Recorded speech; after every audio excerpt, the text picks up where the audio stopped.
Hello, everybody. Oh, let me.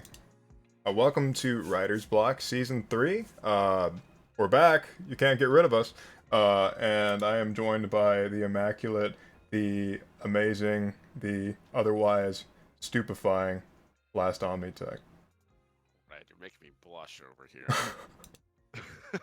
Those are all my And words for the session, so I hope you wrote those down. no, God, no, I'm gonna have to take a look at take a look at the VOD. And of course, we're joined by the stupendous, incredible, incomparable Redemption VA. Thank So, you, sir. oh man, oh, I gotta shake the rust off. It's been a while since we've taken this train out, huh? Yeah, absolutely. We have this tiny secret train. Wow, I am surprised I remembered that. So that's an inside Damn. joke for you writers blockers out there. Uh, I have a bunch of new stuff to show folks. Obviously, this is the new overlay, so I hope you like it. Uh, First of all, I'd like to say I am currently an affiliate of Hero Forge, as you can tell in the top left corner. So if you're looking for a cool miniature gift for a nerdy loved one in your lives, please consider going to that link and getting yourself something nice. Maybe even for yourself. Hey, Christmas gifts for yourself, no shame. But without further Make ado, great elf toys. they make great, and they also have there's an option to get a hanger on it, so you can make an ornament out of it. I'm just saying. So Yo, that's right. so, folks, let's just get right into it. Writer's Block is a collaborative world-building show where we literally just come up with a series of words, usually three. Let me refer you to the rules real quick. So, Writer's Block, the rules. Number one, each participant comes up with three words. These words will be incorporated into the brainstorming process. Number two, the audience will also be able to contribute one word that will be chosen by Red, Omni, and the guest if applicable. Three, after sharing words in a one-by-one fashion, each participant chooses two words from the pool for use in the brainstorming. Four is using the words in the pool. We begin the world-building process. And five is if we finished all of our prompts and we have a good amount of time left, we'll take prompts from the audience via questions such as what lives in the waters that terrify sailors, or how many moons are in the sky and what are they called, stuff like that.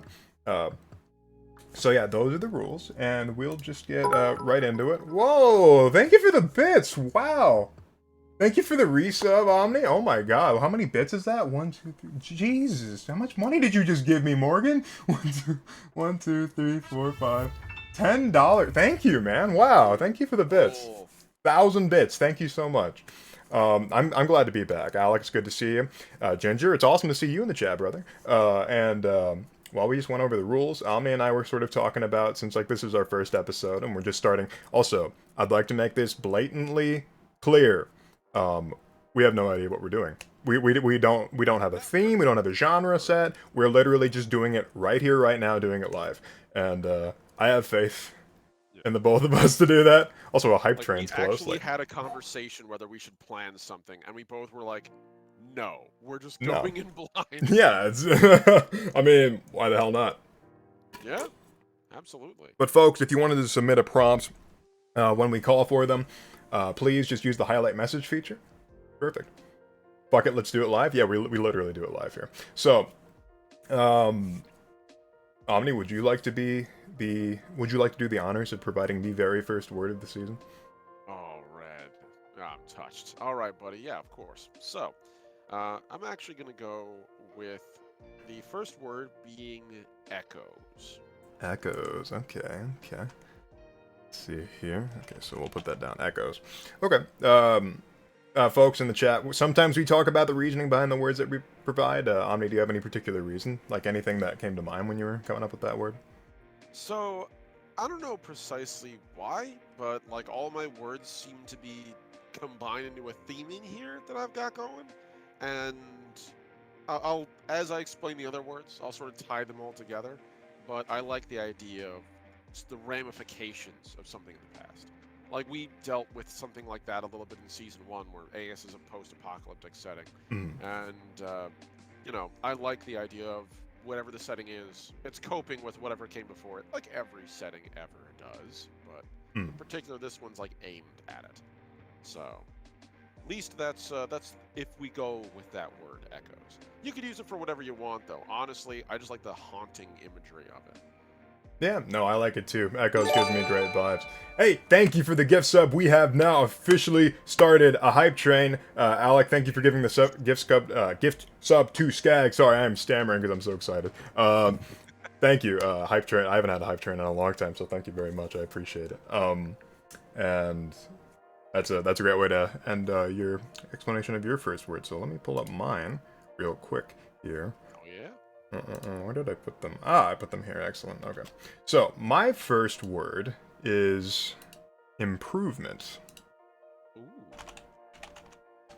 Improvement. Interesting. I usually, even if I'm not like 100% prepared, I usually sit down and like go through a word generator to see if I can like find things that are good. I come up with a few words on my own, but sometimes I use a word generator just because like, and I go spam the button. I'll sub to Red anytime. Damn right you will. Improvement, I was just like, okay, so what is happening in the world that is making things better than the way they used to be? It kind of works with Echoes in that way. They're kind of cousins in that regard. So, like, Echoes of the past, what has improved since those Echoes have, sounded off? So, yeah, I just think I think improvement's a great word for that reason. It also brings to mind, it's just like, what sort of technology do they have? Like, what era are they? Like, what kind of era of technology are they in? And like, what have they done to advance themselves? So yeah, improvement. That is very interesting. I remember you mentioning there's like a very omni word in there. Is this the omni word? No, the Omni word was a really weird one that I decided not to go with because it's like very Okay. niche. So, um, Very fair. I'm a little surprised by it, but I like it. Okay, improvement. I mm, like that. All right. all right, I guess I'll segue into my next one, by all means. which is giant. Giant. So I'm literally thinking giants. Like they can be whatever abstract version of giants you want, but I like the idea of just massive, earth-shaking, big-ass things Mm, that walk around. That if they were standing still, you'd mistake the silhouette for a mountain. Blame my blame like me occasionally doing a bit of reading in 40k and Adeptus Titanica stuff, but like the imagery of just like massive things walking is so it's jarring. It's very it's an in your bones kind of thing, and you can immediately see like okay, giant echoes like footsteps of giants kind of mm. thing. So that's the imagery I have in my head right now. Yeah, I got the big giant bug things from Nausicaa Valley of the Wind. Ginger, thanks for Oh, the gift sub, boss. Much love to you, and I appreciate you very much as a fellow Ginger. oh, nice. Oh yeah, thank you, man. Enjoy Um, that sub, Odie. but that giants, yeah, I was thinking of the giant bugs from Nausicaa Valley of the Wind. Those like giant ones that like their eyes turn. Yeah, like the big Thank you for pool the bug. 100 bits, Jay. Yeah. Oh, this is so nice. Oh, I'm so glad to start this show again. It's so Dude, awesome. Thank it's you, a Jay. fun show and everybody out there loves it. We're happy to have you all on board. Thank you so much. Please continue to shower my host with gifts. He's wonderful. I very much appreciate it. It's hard this holiday season. I'm just gonna say that. But regardless, thank you again, Jay. But yeah, I like Giant. Also Dominaria, the recent set that's come out, Dominaria United and Magic the Gathering, has these giant colossal mechs that are just like dead and rusting in the middle of these massive open fields, and that gives me such like that gives me chills. I love vibes like that because it's just like that's a piece of history. I'd Yeah, imagine it's the same thing if like explorers like thousands of years in the future saw the Statue of Liberty. Like. oh yeah, no, 100%. Like the first question that people had, like back in like the ancient era, was like what was it the wonders of the world, and there's the Colossus of Rhodes, and I'm sure like the first question every kid who heard the Colossus of Rhodes was like, did it walk? To which the response is, no, kid, it's a giant brass statue. Of course it didn't walk. It was made like it was made a couple centuries after the birth of Christ. That should be lucky if it stood for 20 A years. giant brass statue, or a brashu for short. Brass you, yes. But yeah, no, that's I mean that's still it's such a powerful image. And like the one thing that is more evocative than like a giant thing towering over the horizon is what you imagine had to kill the thing, right? Yeah, Like absolutely. Oh yeah, no, you're already giving me ideas. My next word, my second word is incident. Ooh, I like this. I like this. So when I think incident, thank you guys for the hype train. Much love, level 2 hype train. That's so awesome. Thank you. Nice. It's nice to be able to return to this show, which is like basically what I got started with. And I'm gonna be a little bit smarter about it this time around. A little bit of divulging since it's first episode. I'm gonna be a little bit smarter about it this time around. I'm gonna do as many episodes as I feel will be good for season 1. Take a good like couple week, if not 3 or 4 week break, and then come back season 2. I would like to keep Writer's Block going this time around rather than stopping. It just I gotta find a good pace because this stuff can get pretty tiring pretty quickly. Especially considering now I'm writing books. We were both like scraping the bottom of the barrel by the end of the last one. Like I know I was putting on a brave face, but I was in the back there just like stripping off the little bits of my imagination to throw in. Chip off the Writer's Block. Hey, what's up, Dylan? How you doing? Hey. But when I think of incident can be something small, like, oh yeah, somebody like spilled something. But I think of incident, I think of like, this is the thing that caused a lot of trouble. Or like, this is the thing that recently caused a lot of trouble. Like, that could be something like, oh, there was a conflict. There was an incident between these two countries or provinces that were fighting each other, and it caused a lot of like shockwaves everywhere else. You know, it's just like, oh yeah, these two countries are fighting, so now we're not getting imports from either of them or the areas that they're fighting in, that sort of thing. Hey, Derek, what's up? Writer's Block. Writer's Block is back. Hello. Derek, welcome, buddy. Much love, Yeah, buddy. no, you're totally right. Like, it's, because I was thinking, like, honestly, incident and catalyst are kind of two sides of the same coin. Like, a catalyst event is something that changes things, but it's not always necessarily bad. It's just like a major change. But incident, there's no way to read that. It's not, like, bad. Like, something happened that should not have happened, and you're dealing with whatever's left over. So, yeah, I like that. It feels like we're building up to some kind of post-war or like mid-war setting of some kind. And my camera just winked out. It's gonna be a second to get that. Derek, wow, 1 year, or it's a 12-month streak. Wow, I couldn't think of a better time to get that in. On the return of Writer's Block, absolutely awesome, man. Thank you. I'd watch a Writer's Block. I'm not reading that one out loud. Hang on. It's all good. Yeah, but folks in chat, if you want to start submitting your prompts, we are... Oh, is he back? He's back. Yes, okay. I return. We're halfway through our prompts, so if you guys would like to submit a prompt, make sure you use the highlight message feature, and one-word prompts just like these, that would be absolutely perfect. Use cool words. I 100% agree. Use cool words. So... Yes. All right, so we have echoes, improvement, giant, and incident as our 4 core words so far, and we're on to our last 4. So we're at this point going to be getting into things that may or may not get cut. I'm going to put what I think is my strongest word out there, which is iron. Iron. Okay. Iron is such a... It's one of those words that has like 80 different million views, and they're all applicable to this kind of thing. If we're dealing with some kind of war of giants or post-war of giants or incident that whatever, iron is appropriate. I think immediately of like iron kingdoms, but literal like steam engines, locomotives, or just big like hulking things made of metal. Yeah. But also like iron is a term for weapon. Like it's the word like hip iron is literally just a pistol. Yeah, it's literally like it's a firearm. So it can mean a lot of different things. That's exactly what we're looking for, folks, in the chat. We want words that are we try to find words that aren't super limited, like broad. So like giant is super broad word. Incident is a super broad word. Improvement, just like what is improvement looks different for everything and everyone. So I like the prompts we have in the chat so far. Disheveled and riddle. We're gonna pick one of those, or we could go with all of them depending on how we're feeling. But when we get to the end of sharing our words, which that will be our iron would be Omni's third word. So I know I like iron a lot because iron's just like Iron Age, cast iron. So like they're making things out of iron. Are the weapons still made out of iron? Firearm, that sort of thing. So. Very brutal word. Like it's also a very brutal metal. Like steel, yes. There's an implication of refinement. Silver or gold or any of that, it's decorative. But iron Iron Iron's is rough. pure purpose, baby. Yeah, no, Yeah, that thing. You make something out of iron, you made it just to last and do its job. It is not going to be pretty, but man, is it going to work.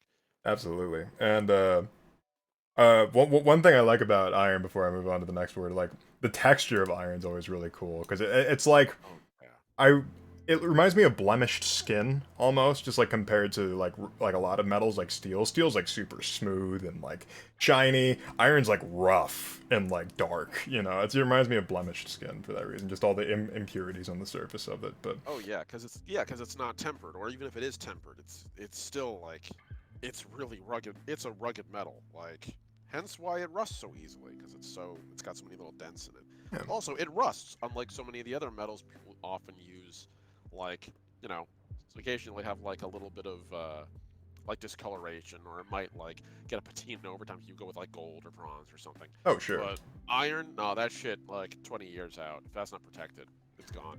Yeah. So. Um. Derek said bitter. I really like bitter. That's a great word. That's another really broad great word.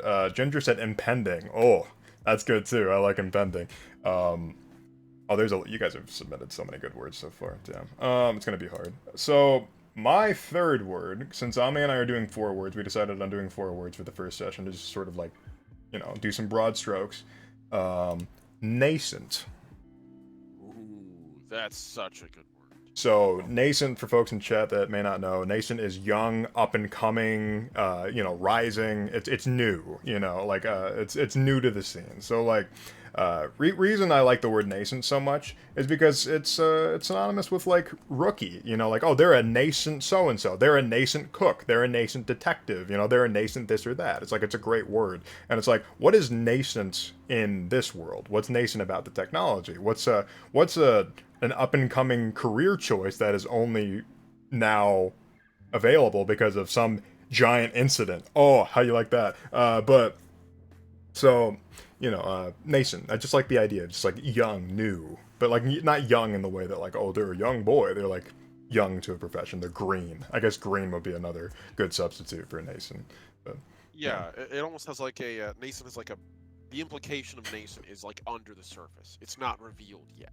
Like it can be literally like new or green, or it can be literally just like it just hasn't revealed itself yet.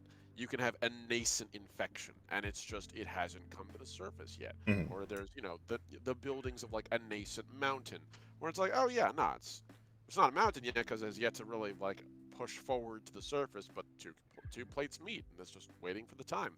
So, like, it's a the word implies potential, Yeah. and it almost has like you can have that as a positive or a negative, either one. There could be a nation evil in the world, like a Yeah, rising sort of like, like, oh, there's a fascist dictatorship type state rising up in the world, and it's just like, and we're leading into the incident, so like, or something like that, or you know, right. uh, anyway, yeah, third word was nascent. So your fourth and final word, Omni.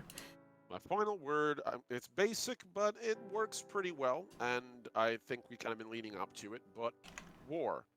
Um, I feel like I've been dancing around it. Iron Giant echoes. Just putting it on the table. War. I'm not sure we're going to use it directly, or if we do, it'll be like a reflection of something. But I think that's kind of.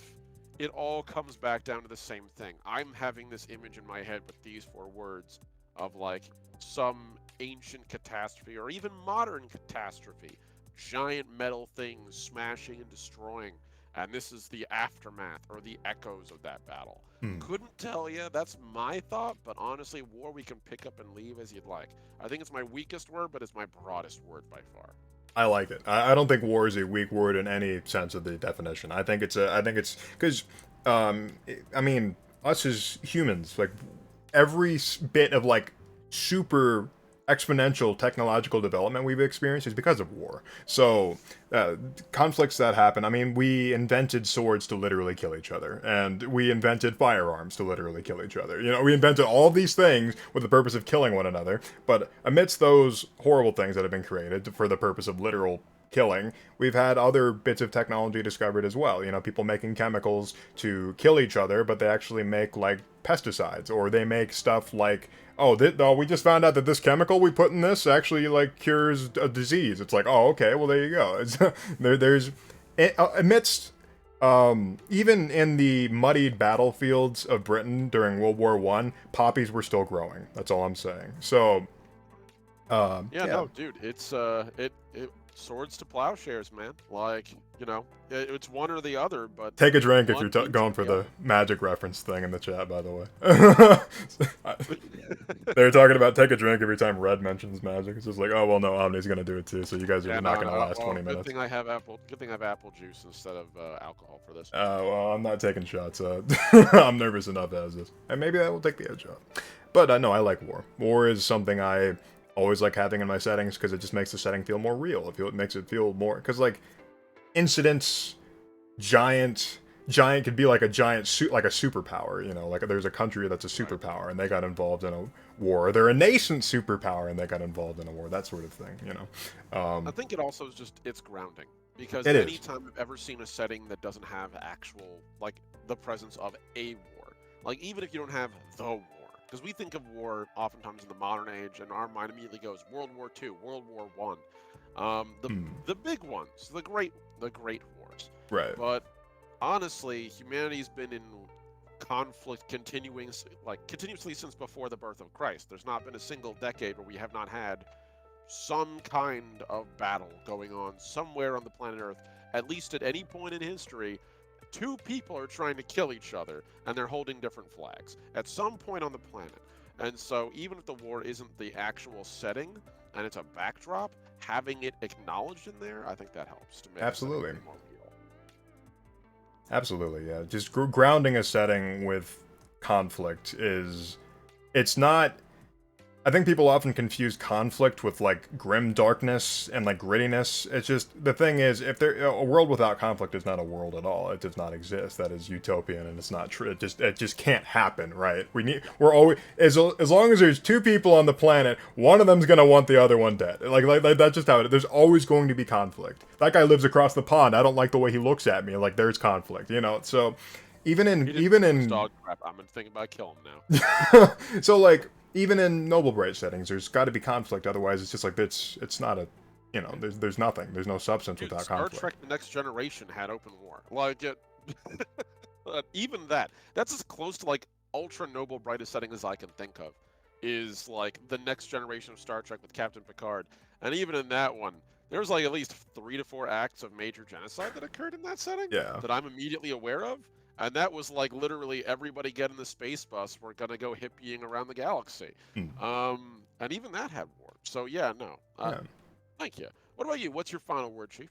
So let's see here. Alec just said, "Hey, you're not me. I'll kill you." Yeah, that's that's the most human thing. My final word is forbidden. Ooh. Oh, that's such a good word. Oh, that's such a good word.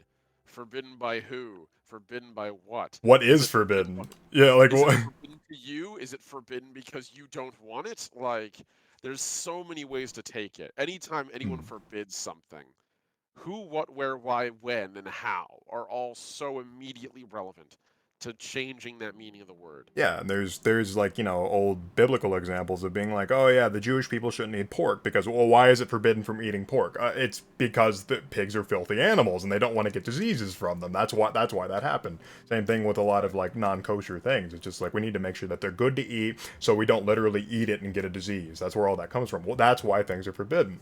I think it's interesting when you come across things that's just like, why is this forbidden in the first place?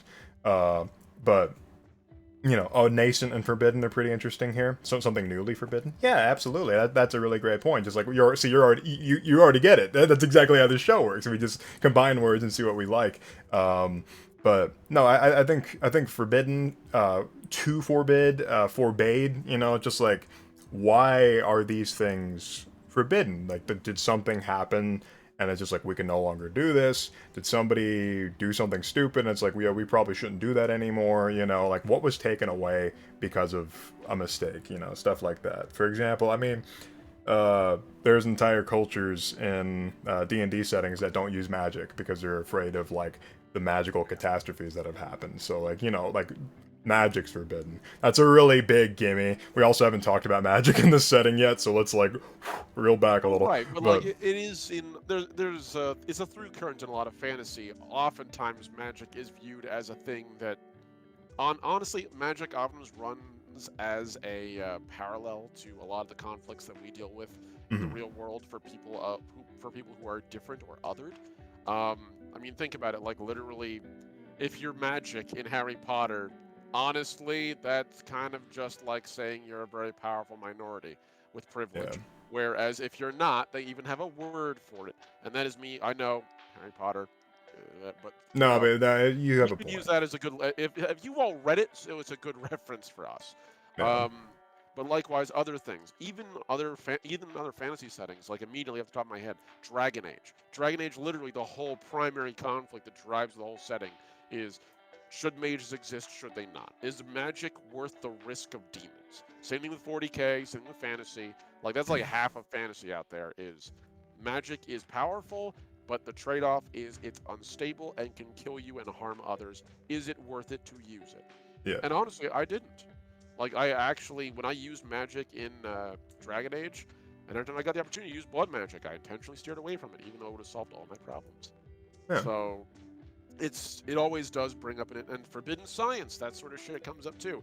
You take magic, replace the word magic with science. Anything sufficiently advanced is indistinguishable from magic.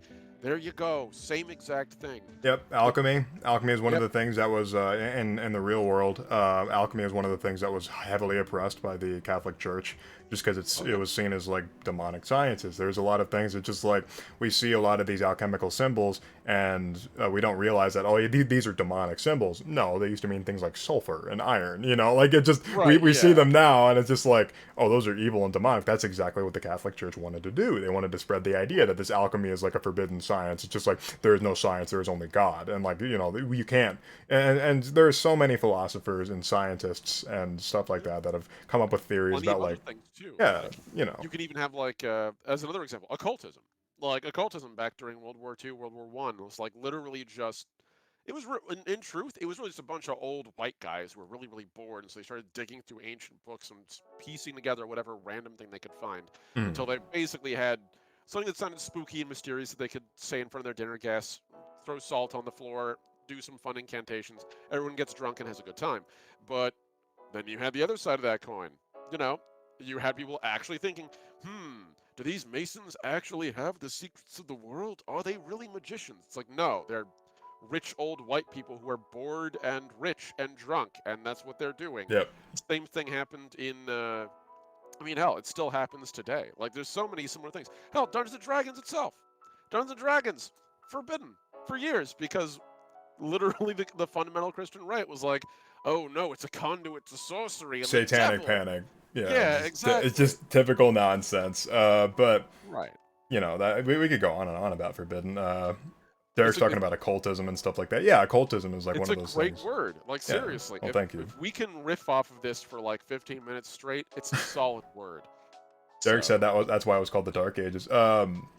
Yeah, see, the interesting yeah. thing about the Dark Ages is they don't call it that anymore. Historians are just like we're uncovering more and more information about the Dark Ages to the point where they just call it the Middle Ages. Like which is what Yeah. it's what it was called. But they're just like they called it the Dark Ages because there wasn't a lot of like things for us to see. Like there wasn't a lot. We believe that there wasn't a lot of written history in Western Europe during the Dark Ages, but that's not true at all because it's just hard to find stuff that's 600 years old. So Yeah. especially when the Europeans they didn't preserve things the way that like say the Japanese did. The Japanese preserved traditions for like hundreds if not thousands of years, but Europeans were just like, well, we don't need sword anymore because we have gun. Throw it out into the river. Like that's what Right. the Yeah. Europeans would do. They'd literally just cast things to the wind. That's why there's so few like manuals on how to do like historical European martial arts. There's so few Right. manuals that still exist. The oldest one we have, I think, is from like the 1500s. Even though swordplay has been around since I don't know before the Visigoths or the Goths. So like it's just Most modern day swordsmanship practitioners, especially the older styles, they work off of like illuminated manuscripts, which are not even really guides. They're just kind yeah, of people depicting them in action, and they're like, okay, so we're gonna work backwards from that. How does that terrible two-dimensional drawing pre-Renaissance that barely is recognizable as a human? How Oh, would sure. that work with the two-handed blade? Okay, little clues give the idea. And honestly, yeah, like the term Dark Age also is now, it's been vagued It's out. it's antiquated. Scripture. It's an old Yeah, word, just because exactly. It's used also as an adjective for an age now. It's not really like you aren't in the Dark Age. You're in a Dark Age. You're in an age where science and progress slides backwards as opposed to forwards. Visigoths are the goths that thrive in the spotlight, right? Yeah, absolutely. No, they The were. Visigoths. The Visigoths were Western Germans. They made up the Western Germanic tribes, but yeah. Anyway, if I remember correctly. But we have all these words. Let's take a look at some from the chat before we start picking. So we have 4 submissions. We have impending, riddle, bitter, and disheveled. Yes. Wrote those down, chat. No, they're just the goths that wear high visibility vests. You're so right. They're Visigoths. Yeah, you can see them in the Neon goth, dark. I believe, is the proper term nowadays. Yeah. When they went out for Halloween, they wore like something reflective so they didn't get hit by a car. In the year 1000. Anyway, so like I said, we had the words. Ye old carriage reflective paint. Ye old Honda Civic. So disheveled, riddle, bitter, and impending. I really dig impending and riddle. Like those 2 words, they're so good together. They're so good together. So we like impending and riddle? I at least that's me. Like, bitter is great too. Disheveled I like, but I think it's something that's maybe it's a descriptor word. I can tell you exactly what I think of when I think of disheveled, and that's somebody that's like, there's no presentation. It's just like, yeah. But when you look at something, it's just like, oh, this looks like crap. It's just like they're falling apart. They don't take care of themselves. But it's just like on the inside, it's just like how well are they doing? So I'm thinking like of a nation state that's literally just built like a early Victorian era England, because that's what they were talking about in the chat about like Victorian era stuff. Quit describing me, Derek says. I'm not, I promise. Like Victorian England, it's like houses were built like stacked right next to each other, and because they were trying to get as much housing as possible in London, because like London was densely overpopulated, still is. But yeah, none of those European cities were meant for a population even approaching 1 million. So. Dane, thank you for the follow, man. Much love. Welcome in. So, yeah, I like impending and riddle. What was the other one? Impending, riddle, disheveled. Bitter. Bitter is so good, and it applies very neatly to like this like massive, dreadful war thing we've got going on. Mm-hmm. Bitter is a perfect descriptor for war. See, what's funny is we're talking about this and all these things of just like, oh, there's a war, there's like, oh, technology up and coming. I'm thinking like World War I type technology. I want to reel back. I don't want to do World War I era technology, because I'm going to be completely honest, I already have a setting that does that. It's going to be on Derek's channel soon enough. So and you're going to be playing in it. So just reeling it back. Yeah, but I'm just thinking, what could be interesting here? Can confirm there's skulls and black roses and pictures of the moon all over my apartment. Hell yeah. So, I like bitter. Bitter implies, like, the first thing that comes to mind is, like, rivalries, like age-old rivalries, but I'd like to wind back a little bit. See, when I think war, I think world wars, but there's so many different ways to look at war. But, yeah, we'll impending and riddle, we'll put those down. Actually, we'll just put all of them down. If we change our mind, we can just pick one of those, and it'll be good. Fun fact, folks, if we don't choose your word, we still might end up riffing off of it. Like the number of times in the last season where we were just like, oh yeah, no, we're riffing off of one word, and then inherently the other word comes in, we just bootstrap it on. Yeah, we just end up picking it up anyway. Yeah. Like... Okay, so let's see, how far are we into the show? About 40 minutes? Okay. That's fine. We can pick our prompts. So, would you do pick 2 or pick 3? What do you think? I think 3, because we're starting with nothing. Like 3 gives us a total of 6 to start with, which is, well, yeah, I think that's good. And especially since the audience was contributing so much, like, yes, it feels nice. That's two for each of us. And then ostensibly 2 from the audience, assuming it was like a perfectly even split. Right. So, What if it's like the Trojan War, small in scale but with lasting impacts? Yeah, absolutely. Yeah, yeah. See, that's a great way of looking at things. Just like ancient wars. So, what did I walk Yeah. into? Is this a creative writing competition or something? It's creative writing. It's improv based. So we come up with words and then we start going from there, riffing ideas off of one another. So it's an improv based writing show where we create a setting by the end of the show. So Yeah, pretty much. Yeah. co-op. Yeah, it's co-op. Yeah, it's co-op world. Yeah. Oh, yeah, co-op writing, where we come in with word prompts and then we leave with the world. Mm-hmm. So, I'll yeah, let you. I'll I let you like pick that your word idea. first. So. Oh man. Okay. I'm gonna do what I always do, where I'm gonna poach the word that I liked most from yours. By all means. Oh man. Yeah, the thing is, you gave me so many damn good ones. It's so frustrating. Well, Um. I do my best. Thank you. Oh, you did. You did great, buddy. I'm gonna say I really like nascent. Nascent is such a good word. Thank It's you. so perfect for that kind of like. It alludes to a building trouble, and that is, like, if that doesn't describe a rising action, I don't know what else could possibly. That's perfect for that. 100% agree. I'm glad you like that word so much because I like it too. Um, hmm, this one's calling to me. I gotta pick iron. It's just it's such a great word and it inspires so many different things because I'm thinking like iron as in like one of those like giant cannons, like a 9 iron, not a 9 iron. 9 iron would be a Yeah. golf club. But like a 4 pounder, you know, like that's what Right. iron Yeah. gives me vibes of. So like cannon based stuff. And oh man, I could tell you so many weird things about cannons. I couldn't tell you why I know so much about cannons, but I'm not gonna lie. I've been doing a lot of digging into Turnip 26, like Turnip 28 lately. I think it's 28. That's what yeah, it is. Kane said long nine. Yeah, there you go, perfect. Yeah. Oh, there you go. Yeah. So like I've been getting a lot of Napoleonic War vibes as of late, and that's my first image too. Is like that kind of gritty, brutalistic like weapon design with iron. It's so good. Term 28. I said yes. Yeah, it's such a cool setting. But we're working on something else here. So I just wanted to acknowledge for me the turnip shaped elephant in the room. Um, So for those of you that in chat that don't know, a long nine is a 9 pounder cannon. They were used a lot during the Revolutionary War and leading up to it. So let's see. So we've got iron. We got nice. nascent. Oh man, we came out swinging today. It's Yeah. frustrating. I'll let you think while Um, I'm reading the chat here. I did a Spelljammer thing with mechanics based on real Age of Sail. Learned a lot of weird things about how cannons and ships actually work that movies always get wrong. Yeah, I haven't seen Pirates of the Caribbean, but knowing what I do about like nautical stuff, I would probably cringe. It's because like it's a fun and like played up movie. I get the idea, but it's just like that kind of stuff always bothers me. It's like I know it's a kids movie, but like still, it's like got it wrong.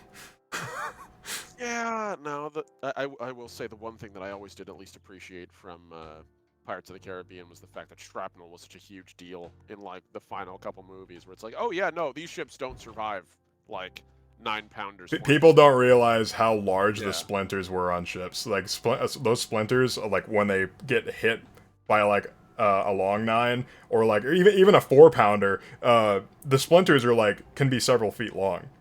And Yeah. where do you think No, those are going? They're yeah, spinning. They're flying it's towards spears. people. Yeah, they're Yeah, spears. so someone grabbed a bunch of lawn darts and threw them at you at 400 miles an hour. It's like throwing a toothpick at a mouse. Like it's Yeah. just like but Out of like out of like a pressurized air yeah, gun. Like, pressurized. it's pretty gruesome.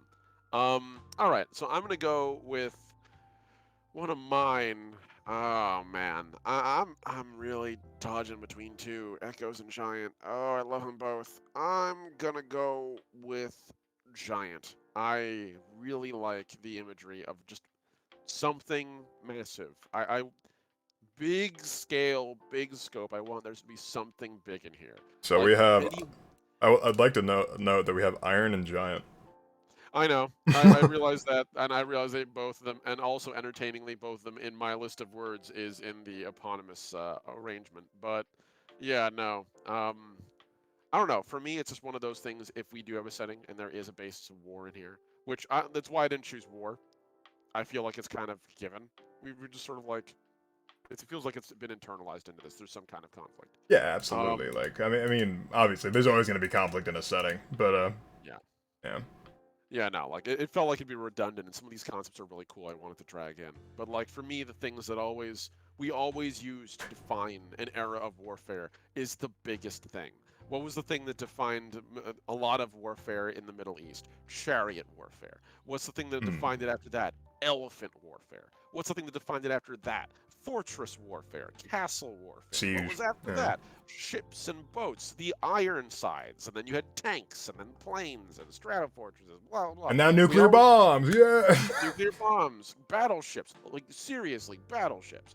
We think of war, and the first thing our minds go to are the grand edifices of war, Hmm. not the small things. Like a lot of people, we zoom in and we get gritty, but gritty usually in terms of like writing or scaling is often just a dude in war, like one Yeah. person going through war, because that's just inherently gritty.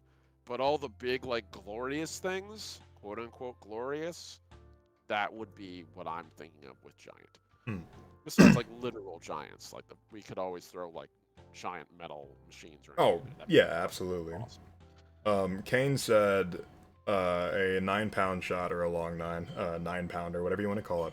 They're the perfect ratio to yield the longest range before diminishing returns. Any larger range, and you would have problems with material durability. That's cool. They were called the sniper cannons, heavier stuff with shorter range. That's why those cannons were very like pivotal during the Revolutionary War, especially when they were firing cannons from forts at British ships.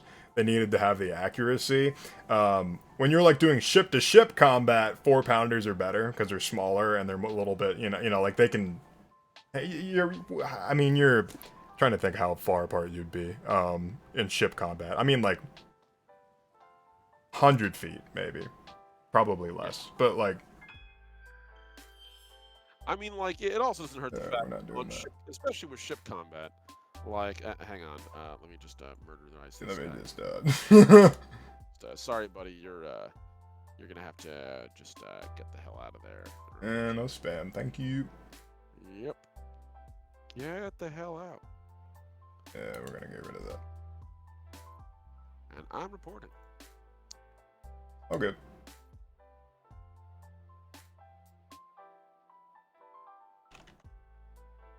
Okay.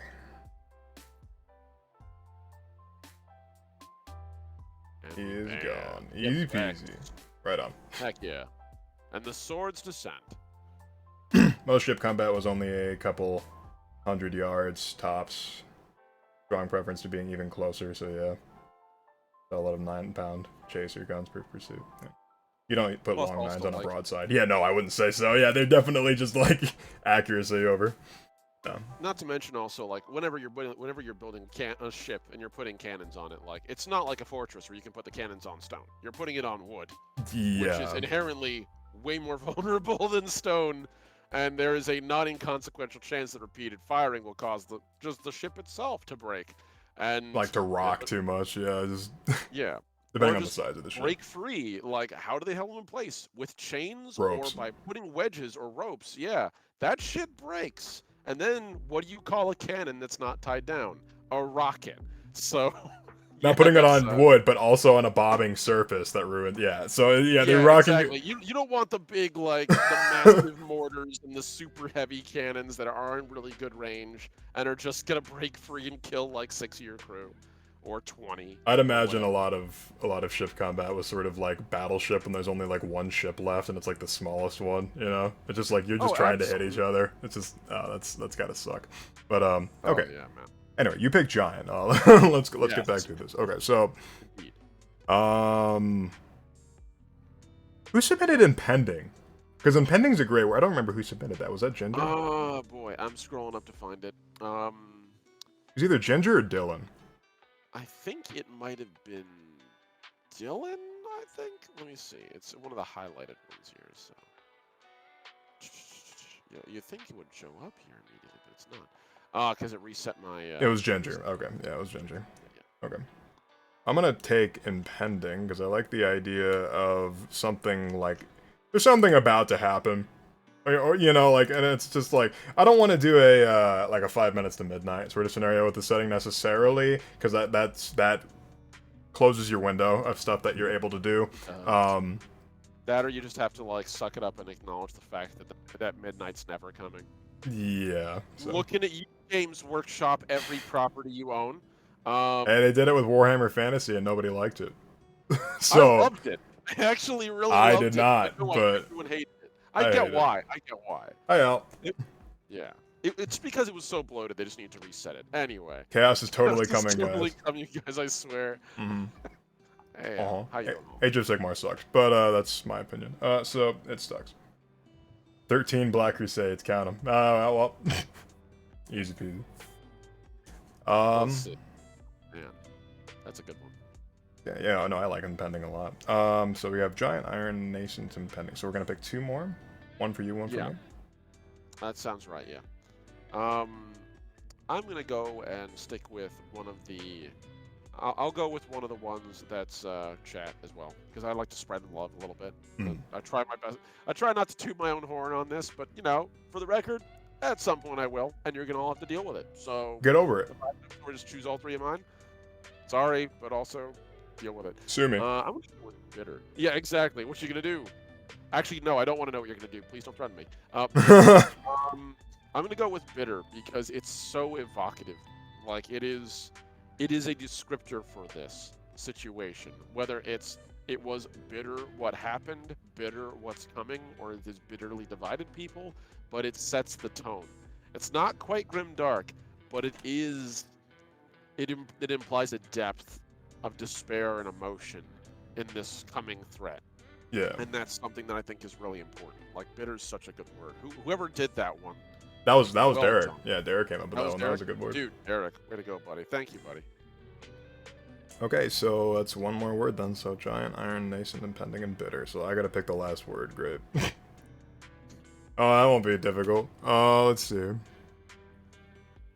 I think we gotta go with War, right? Oh man, yeah. Because I feel like we're wanting like not like a grimdark setting, but like a grittier setting. I feel like that's what we're like hurtling towards. I agree. I think like for me, the imagery I'm having again, and I blame Turnip 26 for this, is like a Napoleonic style war, but it could be more modern than that. No, see now you got me thinking about like French hussars and stuff like that. So yeah, dude, like with the wings, like. Oh. Yeah, I'm gonna have to go with War. I think that's a pretty, and like I said, like we said, folks in chat, that doesn't mean we're not gonna use the other words. We have most certainly used the other words and riffed off of them in the past multiple times, even after we had already picked the words that we were going to use for the session. So these are not these words that we picked are the main focus, not the only focus, as it were. Indeed. Well said, my friend. Okay. So that is Giant, Iron, Nascent, War, Impending, Bitter. That sounds like a really shitty haiku. So I love that. So, okay, where do we begin with this? Oh man. Oh boy. Giant, Iron, War. I mean, like, I feel like that's the easy one, right? Like, what's our what's the base premise of this? Grab like 3 of these words, staple them together, and immediately like, okay, so that's the core of it. Like, I feel like again, for me as a world builder, practically speaking, what you build around is the biggest thing. Like, it wouldn't be a writer's block without me mentioning Mortal Engines, but like. When you're talking about that, you don't talk about the subtle interplay between the different cultures and the individual warfare. No, it's big shit. It's cities on wheels. That's the shit that they did. Everything else is in service of that. And same thing in Star Wars. What's everything in service of? A war in space. Cool. Everything builds up to a big fighter duel at the end of every Star Wars. Literally every single Star Wars, including Empire Strikes Back. That Millennium Falcon had to escape a bunch of ties. I fucking see you out there, you naysayers. So, point is that we're choosing like the thing that is the core of this, and the core of it feels like the big Iron War, like the Giant Iron War. Whether that's the giant as the descriptor for the war, or giant as in literally Iron Giant War, whatever you want to do. I think that's where we would start. So let's define that war, since it is so important to this setting. So the first thing that came to mind, and it keeps like coming back to my mind, is like there was like a World War scale conflict at some point in this setting.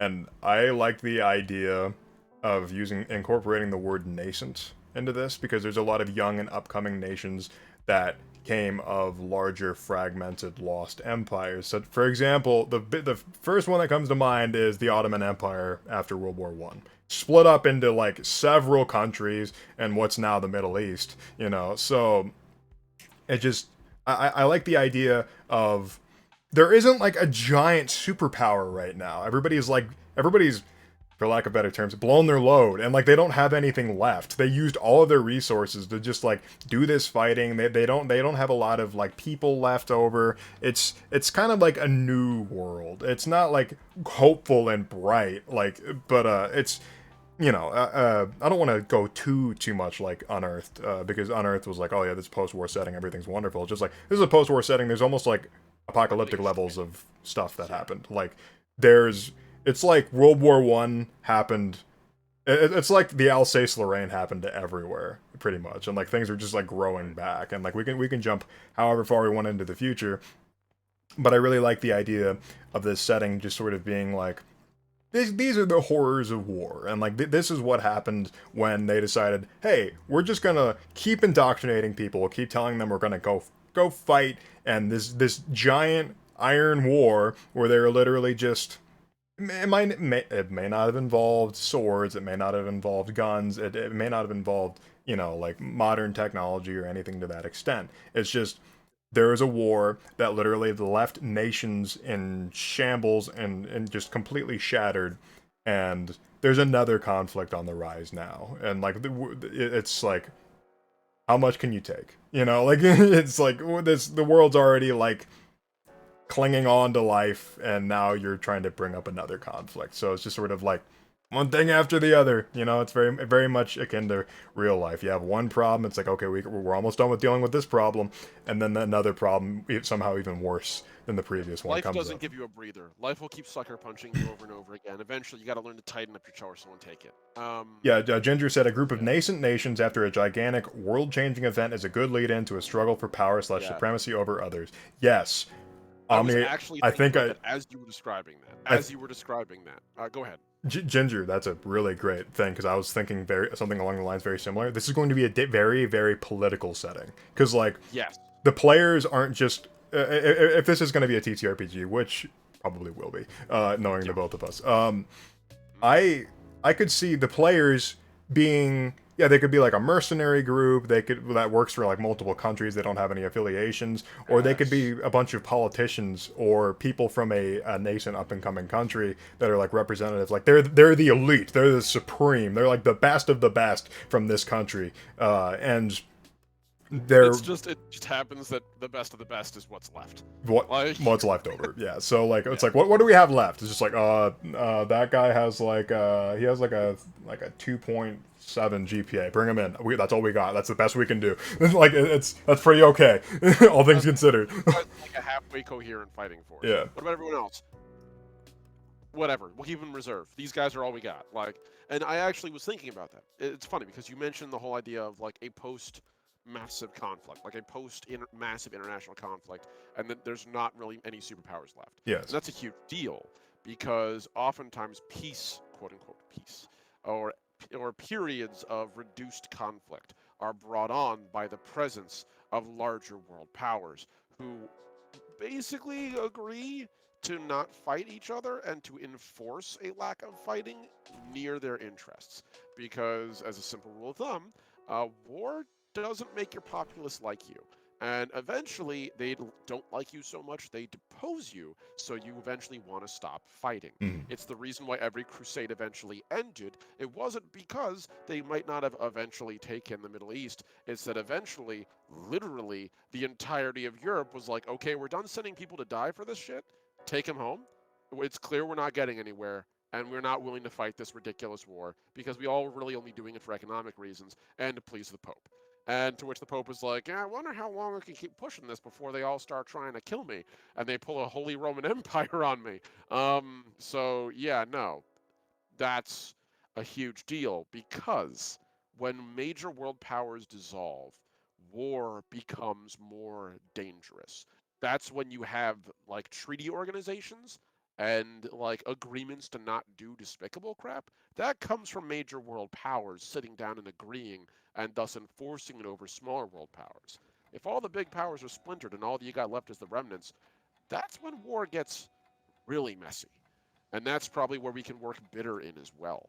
Like it's just there's no like what's that one stupid meme? There's no rules. Like only no one's there to shout to put your shirt back on. So there's Yeah. just no rule. There's no rules left. These wars are now just brutal, horrifying skirmishes between small nations, all trying to get a foothold and become the next powers. Yeah. And So let's see here. Ginger said, in all of Star Wars, you never see stars fighting other stars. hey, just saying, Star Killer Base. Literally, that's its purpose. A group of nascent Anyway. nations after a. Yeah, okay, we already read that. Okay. Statistically, revolutionaries that overthrow a government violently tend to be not so good at creating a new functional government. Yeah, it takes them a while to get their footing. France, United States, like we went through a lot of different iterations of government, even here in the States. We had the Articles of Confederation, and we And many eventually. just never even get there. Many just like collapse inward, and another nation. And then becomes return to form, Yeah. or they become part of another nation. That happened to Britain when they decided they didn't want the monarchy anymore. And I'm trying to remember the name of the guy. War general took over. What's his God, name? couldn't tell you. Somebody in the chat can probably tell me. But that general took over, and he did such a horrible job running the country. Like, we actually do want the royalty back. Cromwell, Oliver Cromwell. That's who I was thinking of. So like this guy's doing such an awful job. He made everything like a military state. It's like, okay, we want the royalty back. Yeah. But let's see here. Yeah, no. But yeah, that's a good point, Kane. So I think what could be interesting about this setting is that the players are sort of building a new government.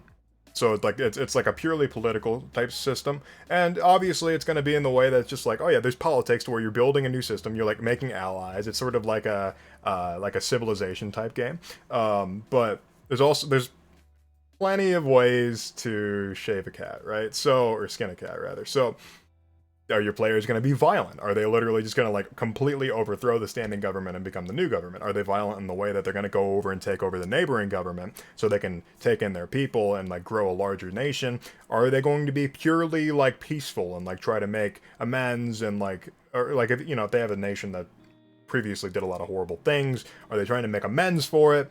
Are they just like isolating themselves? That sort of thing. So Really like the idea of mercenary bands because you Me mentioned too. that, and Yeah. mercenary bands are perfect for this because historically we always, or like historically, practically speaking, most people when they think of mercenaries, they think of like modern, like PMCs, like private military companies, where it's like, oh yeah, like Blackwater or whatever. Like, okay, yeah, no, that's a thing. But honestly, mercenary bands were actually the bulk of military forces for most of human history Mhm. because, Particularly Germans in Europe. yes, Oh, the Landsknecht mercenaries were known for just being like, oh yeah, we can just pay them a little bit more than they pay them, and they'll literally start fighting against the people that were already there. yeah, I Like, mean, to this day, the papacy, technically, the Vatican itself, even though it is the world's smallest nation, has no standing military of any kind. They have not allowed themselves one, but they got around it by hiring Swiss mercenaries, which is why to this day, whenever you see the pontiff rolling around in Rome, you see a bunch of dudes with halberds or guys in like black Secret Service style suits walking around with guns. That's the Swiss mercenaries. They're still doing their thing. And historically, the only distinction between a mercenary band and a actual army is that a mercenary band is contracted. It's really not much different than privateers in the Age of Sail. absolutely, yeah. You have all the infrastructure necessary to maintain an army or to maintain a fighting force, and someone walks over and says, hey, if we give you coin or resources to do your thing, do it for us. And that's how most mercenaries did it. And there's a long-standing historical precedent of a lot of those mercenary companies being more successful than the nations that hired them, and eventually deposing, or in many cases becoming so pivotal to the nation you can't separate them. Again, the Swiss Guard and the papacy in the modern era. At this point, the Swiss Guard basically are a wing of the modern papacy. Like, even though they're not, they're technically from Sweden, or Yeah. they're technically Swiss. So that's their shit. But like, let's be real, they don't accept contracts from anyone else. No. The Swiss Guard aren't in Afghanistan right now. Right.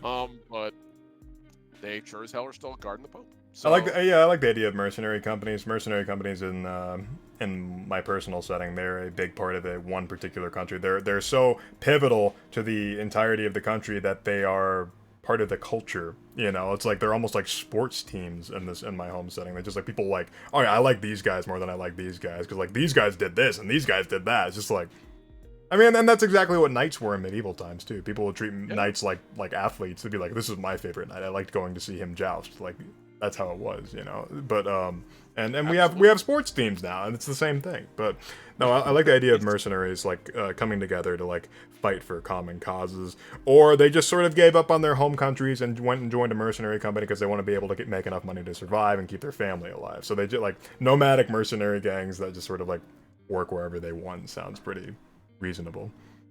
yeah, no, it also gives a really good place for players to start because, you know, we always think of adventurers guilds or like adventurers or like teams of adventurers. That is mercenary work.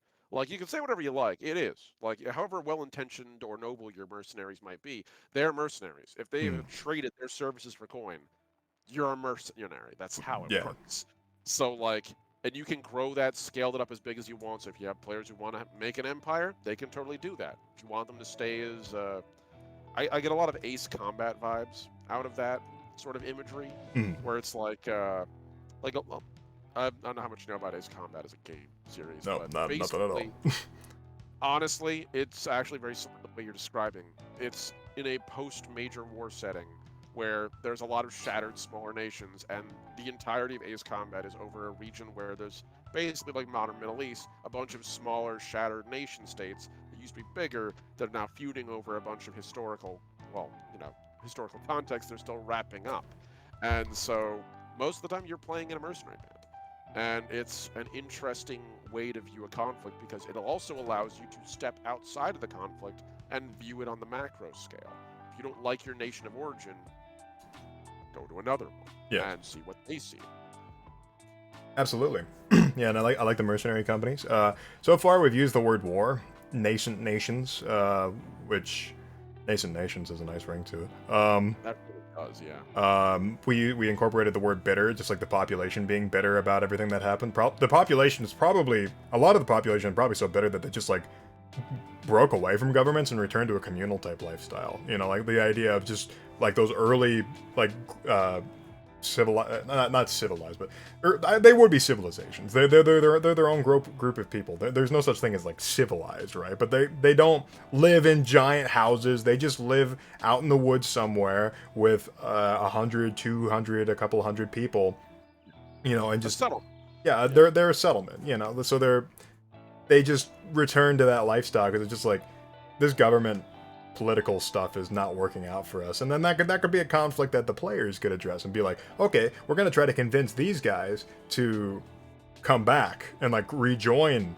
you know, like modern government and stuff like that, and see if we and like give them something in return. I mean, same thing with the very akin to the idea of, yeah, let's say this group of people like ravages modern government like structures and stuff like that, and like takes things from them because, you know, blah blah blah, like the Vikings did, or like the Normans when they invaded France. So the Normans invaded France. They went down the Central River, started destroying a bunch of stuff, and they like got halfway through France. Nobody could stop them because like they all they did was fight like that. And that's what they knew how to do. And they just ravaged the countryside, took a bunch of French people with them, and they just like, oh, the French are like, yeah, actually, I like your idea of your lifestyle better than mine.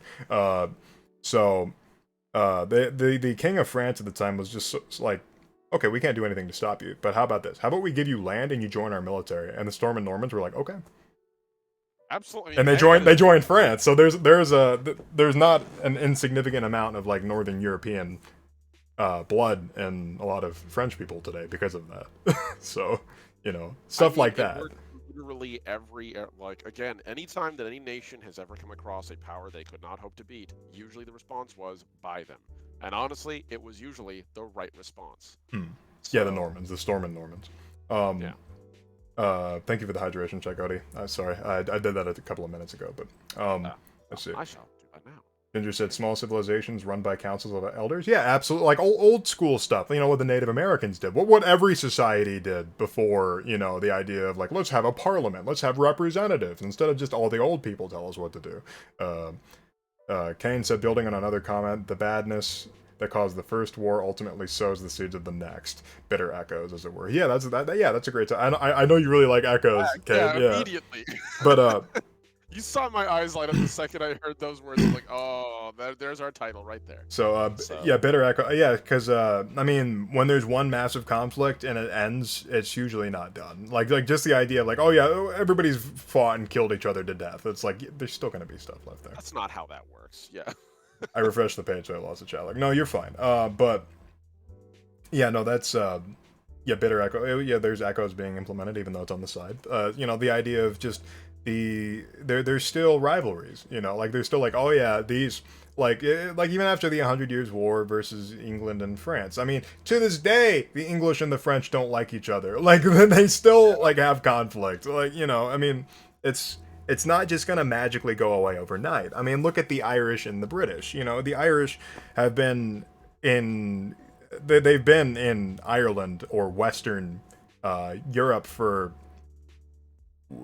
2, 3, 4,000 years. The Celts, like the native Celts, have been there that long, and the British started, or the Anglo-Saxons, they settled down in like the 1000s, if not a little bit earlier than that. I don't quite remember. That's right. Yeah. But like they've been having conflict for like 1,000 years, and they still can't get along. You know, like there's still things going on. It's just things don't magically go away. Those grudges just sometimes never go away, and it's passed down generation by generation. So a lot of the veterans of this like this great war that happened, of course they're gonna hold resentment. Like, oh, those Yeah. bastards, you know, they used this kind of weapon on us, and we'll never forgive them for it. Or they did this, they did that. You know, it's just. Germans and shotguns, Americans and flamethrowers. Yeah. Yep, No, yep. Absolutely. yeah. Yeah, I like that actually, and also that that also feeds into the whole like it's a cycle kind of thing. They just haven't broken out of it. The war was too deep. The damage was too deep. If there was a way to break free of it, they didn't manage it. They just didn't quite get to like the terminal velocity to escape the gravity of that war, and they still probably won't. Is the whole point like? Although that's probably up to the players if it's a role-playing game, and if it's not, like that's probably going to be the core of the book or story that's being written. Do they get out of this? Do they grow from it? Like, where do you go from there? The biggest likelihood is no, they don't grow from it, and it just keeps getting passed down more and more, especially in granted the circumstances. So we have war, we have nascent, we have bitter. War, nascent, bitter. So we need to do giant, iron, and impending. So I feel like this is the point where we have to decide: are we actually going to put giant iron machines in here? Because I'm down with it, but like, are you? See, that's what I'm Basic. thinking about. And it like the other thing too is we don't need to be as literal of it. Like for me, the term giant can mean so many different things. Right. Like you and I are probably both thinking, since there's a little 40k in both of us, like the second Iron Giant comes to mind, the first thing I think of is like Pacific Rim scale god machines. But that's not Right. necessarily always the case. I think of things that existed in World War II only on like paper, like the mouse tank, which literally didn't exist or they made like 3 prototypes and they were like, yeah, no, it's really not a tank.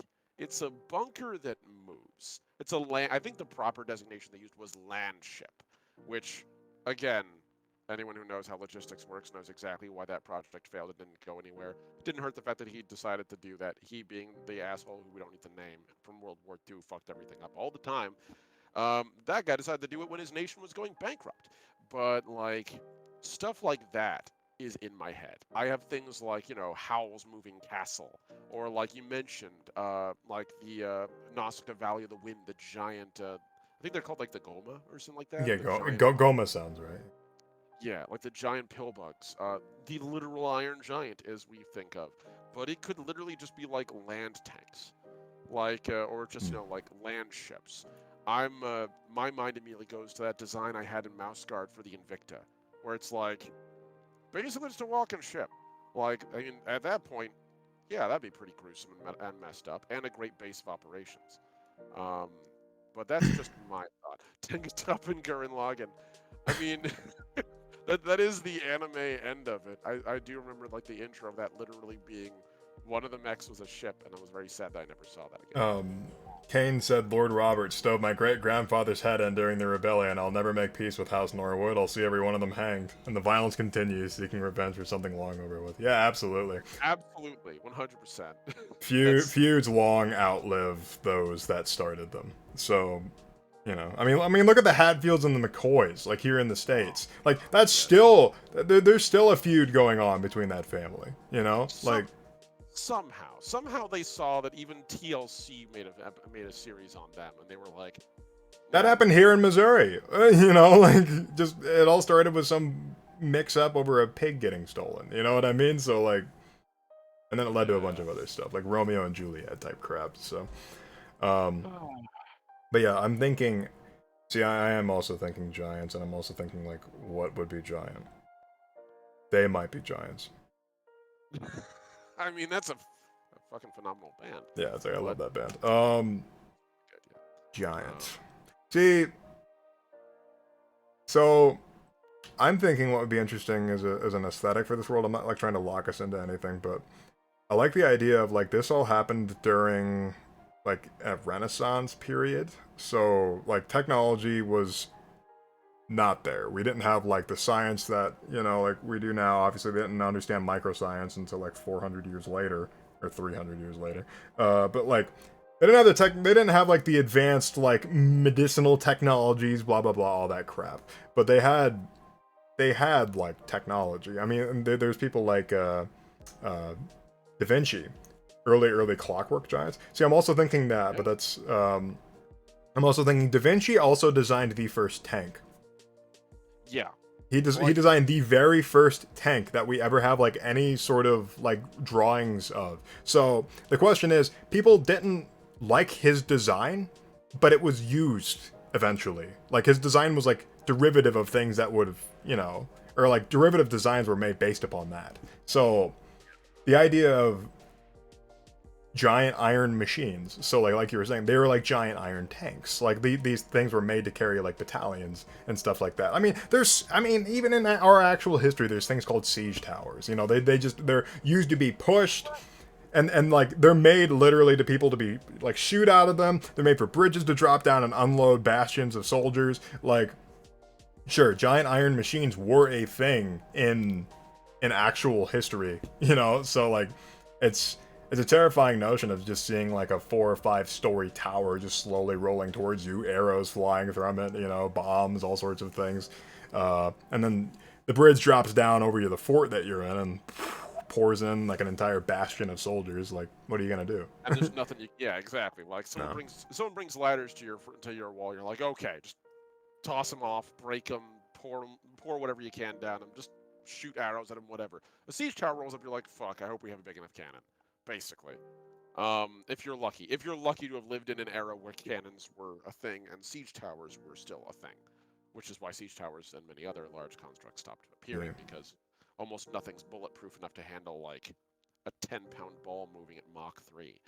But yeah, no. Can you imagine being the first soldier to see a tank coming at you? I mean, yes, actually, that's literally so. Fun fact: a lot of historical precedent of like one of the reasons why psychologists looking back at history think Hitler might have been so messed up, in part, besides being a bitter racist old piece of shit, was the fact that he was in the trenches in World War I. It's why he was so obsessed with Blitzkrieg, because he saw tanks roll over his trench and murder soldiers around him. Like, that is what happens to someone who sees something that spectacular. Like, think about it. What happens to people who nowadays witness airstrikes that level like an armored column, and the only reason they're not dead is because they went to take a piss? Shell shock, you know, it's a very real thing that happens. Absolutely. Also, I saw the role-playing Ginger mention moving castles, mayhaps. Yeah, I like the idea of moving castles.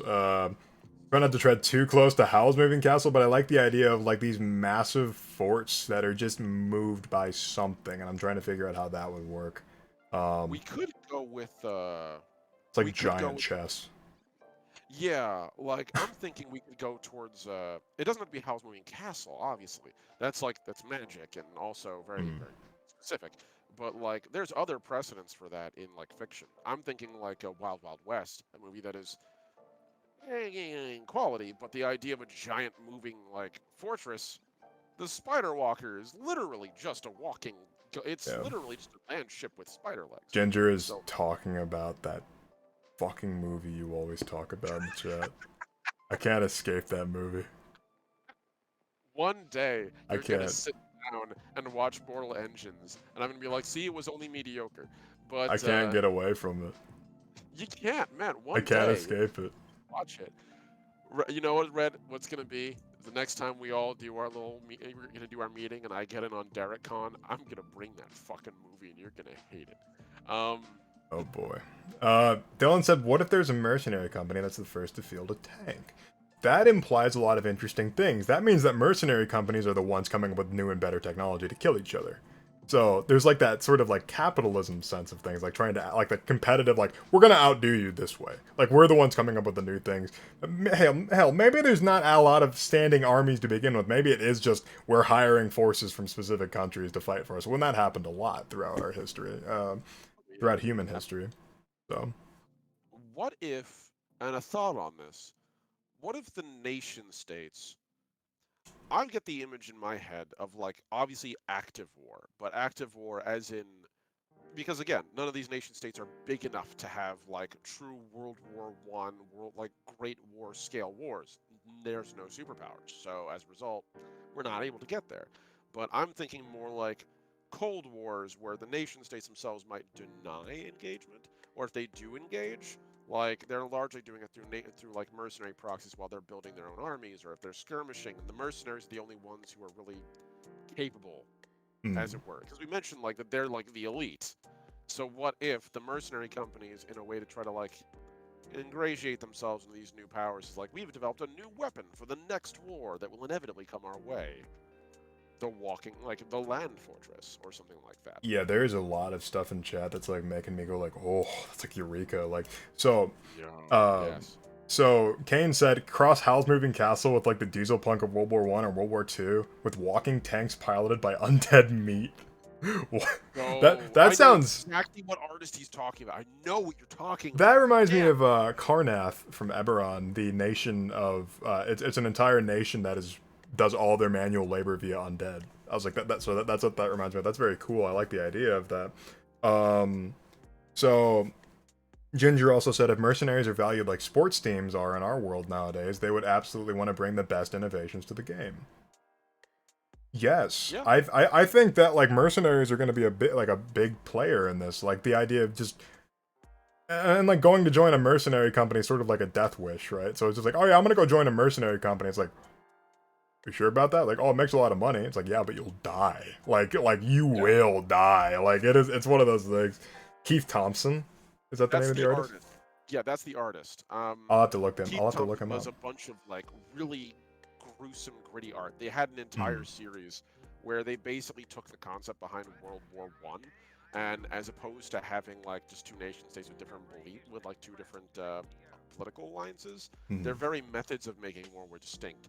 Where one side used like soulless, cruel automatons, like literally pure steampunk, with like a little electropunk mixed in, and the other side was using like literally undead, mutilated like creatures. So like they would merge like diesel punk with like or grown weapons. Their big ship, I think like the series was called like Leviathan or something, where they literally had like an aerial like whale, where they bred a whale to turn into a flying dirigible.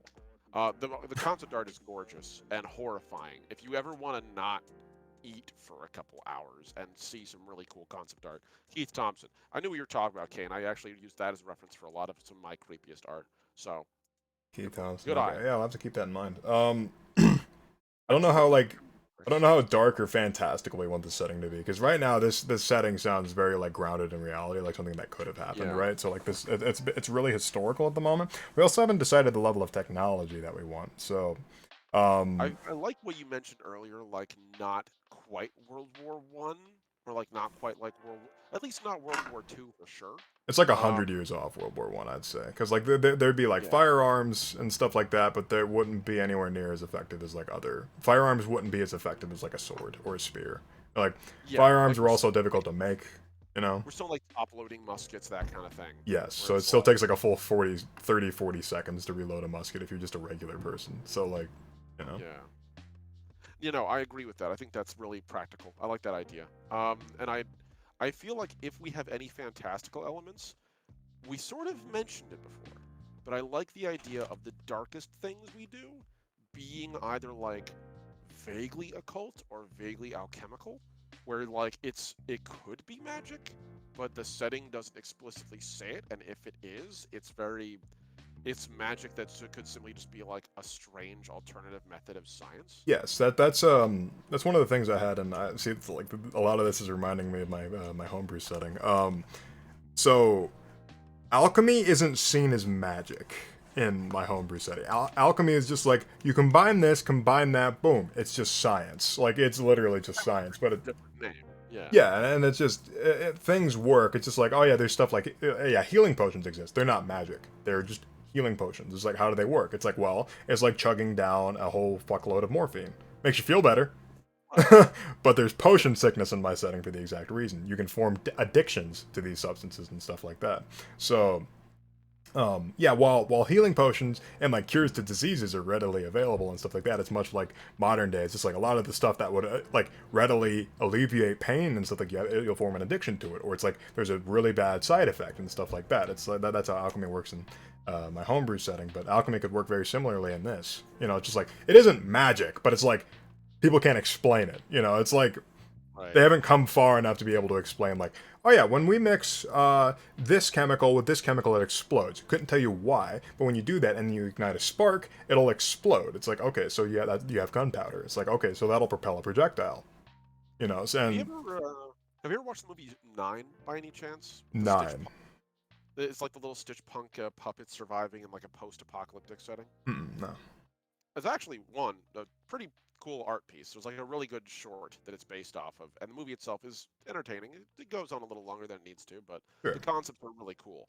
And in it, they dabble in that very much, where it's like, yes, there is technology in this setting. That's the primary thing. Their technology is like World War I, early World War II era, like between war era tech, but there's like a hint of the fantastical, where the scientist, in order to make a thinking machine to manufacture things, uses alchemy to create thought. And it's kind of like, well, is it magic or science? And they kind of never really explicitly describe it as such. He just sort of uses lost knowledge to do this. Right. And by the time the movie comes around, it's kind of irrelevant. What's happened has happened. Whether it's magic or not, who gives a shit? All that's left is a couple of dolls scrounging around in the rust. And so, like, I like the idea of that. So maybe we could have it where that is the driving force behind these land weapons, these iron giants that are running around, or these, we're not going to call them that because I don't want to get fucking sued by DreamWorks. But like, same kind of idea that maybe that's the driving force. They found a new motive power. There's something sinister about it, but we don't need to express it exactly. I don't and want to. I don't want to fall back onto that trope of like there's like a new substance going around because that is exactly what we did we for On did Earth. that. Yeah, we did with Unearthed. Um, Yeah. I think it's fine to just like have alchemy be a core part of the setting, and that's fine. I don't think it has to do with the Iron Giants. I think we could literally. I think Iron Giants could literally just been things that people made to intimidate one another during these like Yeah. during the wars. Like they made like siege tower type things that were just massive and can house entire bastions, because like that was the thing that actually existed. So, and then we can add on to that if we feel like getting more fantastical with it, but that's realistic. So like giant iron constructs terrified the think that- battlefield, and now they're yeah. left in, they've been repurposed. They've been some people still use them for combat. Like the idea of like a giant siege tower that could fit 5, 6, 700 people comfortably, like Yeah. coming to rest against what, or like falling over and like leaning against an aqueduct, and there's an entire city that's built out of that. Oh god, yeah, no, that sort of thing would be horrifying. Just the image of, just the idea of a fortress that gets up and moves like that. Mhm. That is so horrifying. That's literally nightmare fuel for anyone on the ground. So, very active at understanding it makes it science. I mean, that's fair. They could be a simple intimidation check. Yeah, that's exactly what I was saying, Ginger. They don't have to be effective. They just have to be scary. You know, flamethrowers weren't very effective. They were just terrifying. You know, the idea they're what's that? Terror weapon. Terror weapon. Yeah, like they were. They were a highly niche weapon. They were designed for a very specific purpose, which was technically flamethrowers technically are not registered as flamethrowers except in the most early prototype designs. Nowadays, any flamethrower weapon is described as a chemical defoliant Yeah. or a thermal defoliant, for that exact reason, because its purpose is to clear terrain. So you go in, it's like, oh, this is overgrown with brush. Okay, it's all on fire. Give it 5 minutes, it'll all be ash. Like, okay, there's a trench works ahead. We have no idea what's in it. Well, nothing now, basically. But outside of that, it's a giant explosive box you wear on the back of your on your back that may weigh up to 50 pounds in an open war situation where everyone can shoot you dead from hundreds of meters away. It's really not that effective in open war. Right. But when someone opens up a flamethrower, yeah, there's a significant morale drop. Yeah, it's specifically a terror weapon. These things are significantly more effective, I'd imagine, than I mean, flamethrowers were effective. They just weren't anywhere near as effective as just using a regular gun. So, a nation could have built. Call of Duty. You don't have random guys out there sprinting around with flamethrowers or using riot shields. And they were used to clear bunkers. Like that was one of the primary uses for them. A nation could have built iron giants and spread false rumors that they were something that would move and defend the nation. People might not believe it, but who would want to risk it? That's really cool, because that's playing on the through the grapevine sort of technique of storytelling that happens a lot in human history, especially with elephants. Elephants and Europe have a very weird relationship. So for the longest time, the regular people of Europe were described elephants as creatures that were so large they can carry entire houses on their back. So people thought elephants were like several 100 feet tall, or like, you know, they felt that they were these massive creatures. Yes, elephants are massive animals, obviously. Like, you know, you could fit. They're not like carrying an entire house on their back big. They're carrying like 5, 6, 7 men on their back big, you know, like. So, you know, that sort of thing. But the Europeans thought they were like the Muma kill from Lord of the Rings. Yeah. Like a stage thing with 30 dudes on the back or 100 dudes murdering people below from several stories up. And then really it's just a really, really big pachyderm. That's all. And there's probably, you know, much in the way that we have, I mean, let's take a look at Warhammer, you know, like OG Warhammer. Warhammer Fantasy, I guess you could look at 40k too. There are bits of artillery and stuff like that the way they're designed, it's just like, oh yeah, they're yeah, sure, they're not super effective, you know, like, you know, but they, in mass, like a bunch of them together is terrifying. You know, like one Layman Russ, yeah, a bunch of Eldar could take it out super easy. Yeah. 10 Layman Russes. Like, yeah, the fact that you have a platoon of them. Yes, having a bunch of them that are like nonstop, like, you know, but the idea, yeah. So, but I'm thinking, I'm not sure what technological sort of era we want this to be in. We could obviously be in like different technological eras. We don't need to like inspire purely based upon Europe, because like that's a classic fallback trope. We don't need to do that. We could also, you know, take inspiration from like native South America. They had their own technological advancements and civilization type standards and like methods of war. I mean, and same in Africa, you know, and native Australia. It's just, yeah, everybody had their own way of doing things. So we could take that inspiration and be like, yeah, how about we have somebody like the South Americans who weren't previously disposed to iron. They have iron. So like, what would their society look like if they had iron and that they were able to fight back? Or they weren't, the Europeans weren't anywhere near as advanced, and like they were able to fight back the Europeans. Like, what would that look like? So I'm thinking that'd be a cool like theme to explore in the setting. Is just they're natives, like the whole idea of like natives not being exposed to iron or steel or anything like that is not something that happens. So like like there's resources aplenty. That's why it's nonstop being fought over to the point where there's nothing left.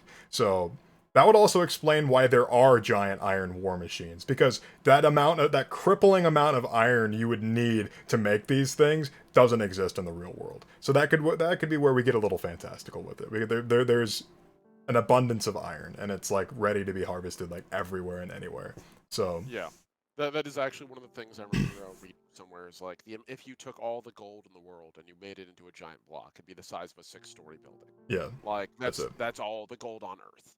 And so like the idea in like Dungeons and Dragons that you can be like, yes, I wish to, in order as a base spell component, I need a piece of gold worth approximately 100 gold pieces, or like a block of diamond roughly this big, and it's like that. There's no resources on Earth nearly that vast, but it's Hmm. fantastical. So you can make those passes. I also like the idea that both Daedalus Kane and also that it was sort of mentioned earlier, the false rumors, something would move and defend the nation. That gives me like Colossus of Rhodes vibes. Hmm. Like where it's, maybe these giants don't move yet. Or like Yeah. the idea is they're in a race to make them move, and whether they ever get there or it's a vanity project or, what have you. Maybe these mercenary companies, what if, follow me on this. So we sort of had an idea of like the player character, quote unquote, or the central figures. Its mercenary companies are the worldview scale for which we're going to view this world, the Sure. lens. With that understanding, the mercenary companies are the trained remnants of what's left over from the last war. They're now just doing their own thing. But the nation states who have to rely on them are trying to do something bigger. So maybe the mercenary companies have their own equivalent of like what you and I were talking about, like the metal giants, but they're a more practical, applicable, like common sense design. They're made for use, whereas the real giants that people are talking about are the ones being built by these small, shattered nations, each racing to use them as like a vanity project. So the mercenaries are the ones that do the fighting, but there's this nascent threat of what if one of these giants just stands up one day, and then suddenly it's like, oh, well, there goes our practicality in war. This is now the new like standard by which war is fought. That's like the innovation of like a modern day ironclad versus like the old wooden ships, Hmm. where a wooden ship goes against an ironclad, fires all its cannons, and the ironclad just kind of shrugs, fires one cannon back, and the other ship takes damage. And they're like, "Oh, well, I see how this battle's going to go. We're just going to withdraw and stay away from them because we can't do anything about it." Yeah, so people are Um, just like racing to just like make one of these things walk. And what could be interesting about that is that we, as the creators of the setting, know that they never will. But the right. idea that that threat is always happening could create so many political like instances. The idea of just like we need to stop them because they seem like they're onto something. Very like you. Oh yeah, your task as the mercenary company is to go to this nation, get rid of their engineers. I don't care how you do it. You can buy them out. You could kidnap them. You could kill them. Just make sure that they don't achieve anything. Like you know. Right. Yeah, no, exactly. And it would also allow us to play around with like the different ideas. We talked about like the thought of like, being driven by like corpses or whatever. That Hmm. might be if we're dealing with nations that are truly desperate to get any advantage they can over each other. I mean, we've had real world nations turn to occultism and alchemy and things that we know objectively in the real world don't work. The In Nazi this world, army of Germany started turning to yeah, supernatural stuff, like because yeah, they were literally. desperate to win the war. They were literally Yeah, like, "Oh, is there anything true about this occult stuff? Can we bring people back from the dead and stuff like that? Or can we make our soldiers into like werewolves and stuff?" Like it was yeah. insane, but like Or back for the then, same hell, the U.S. even had their own ES. They tried to do their own ESP project during the Cold War because, again, desperation. It didn't hmm, actually work because ESP is largely bump. But like at the same time, yeah, no. I mean, even going further back, the precedent of like literally the Crusades. How many yeah, times during the Crusades did people go to war bearing talismans or like relics that were supposedly the severed finger bones of like a saint or like Jesus? I yeah, think it was probably animal bones, but you know, when you're going to war, you take whatever advantage you can get, however real or perceived. And so these nation states might be getting desperate, like, we need to make these things walk. And someone's like, I might have an idea. My name is Victor von Frankenstein, and I like to dig up corpses and mess with them. And they're like, sure, whatever, just try. And whether it works or not, it's irrelevant. It's just, it's a thing they can put in their papers or put out, like, if they're their town criers. To be like, the giant begins to stir. And they're like, oh dear, I hear charnel house things are going on in that nation, or dark alchemical secrets or that kind of thing are going on. Whether it's real or not is irrelevant. It's the threat it poses to the nations that its existence, its potential existence, is threat enough. So, So the vibe that this is giving me so far is like very like war gamey, but yeah. like I could see the players doing anything between like just being straight up politicians and like representing countries, or they could literally just be mercenaries that control a certain number of like these siege weapons and stuff like that that they're unleashing upon other people. Yeah. So like I said, I giving me definitely very war game vibes right now.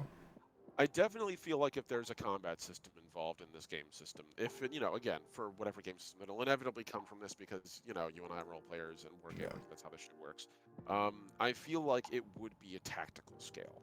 Like we're not talking like D&D where you're person on foot. It's the gauge of your success is how hard can you swing your sword and for how long before you go down arrows, or like Mm. what's the spell you can conjure personally. It's more like the Matman, like Stronghold's followers and warfare scale kind of. Yeah.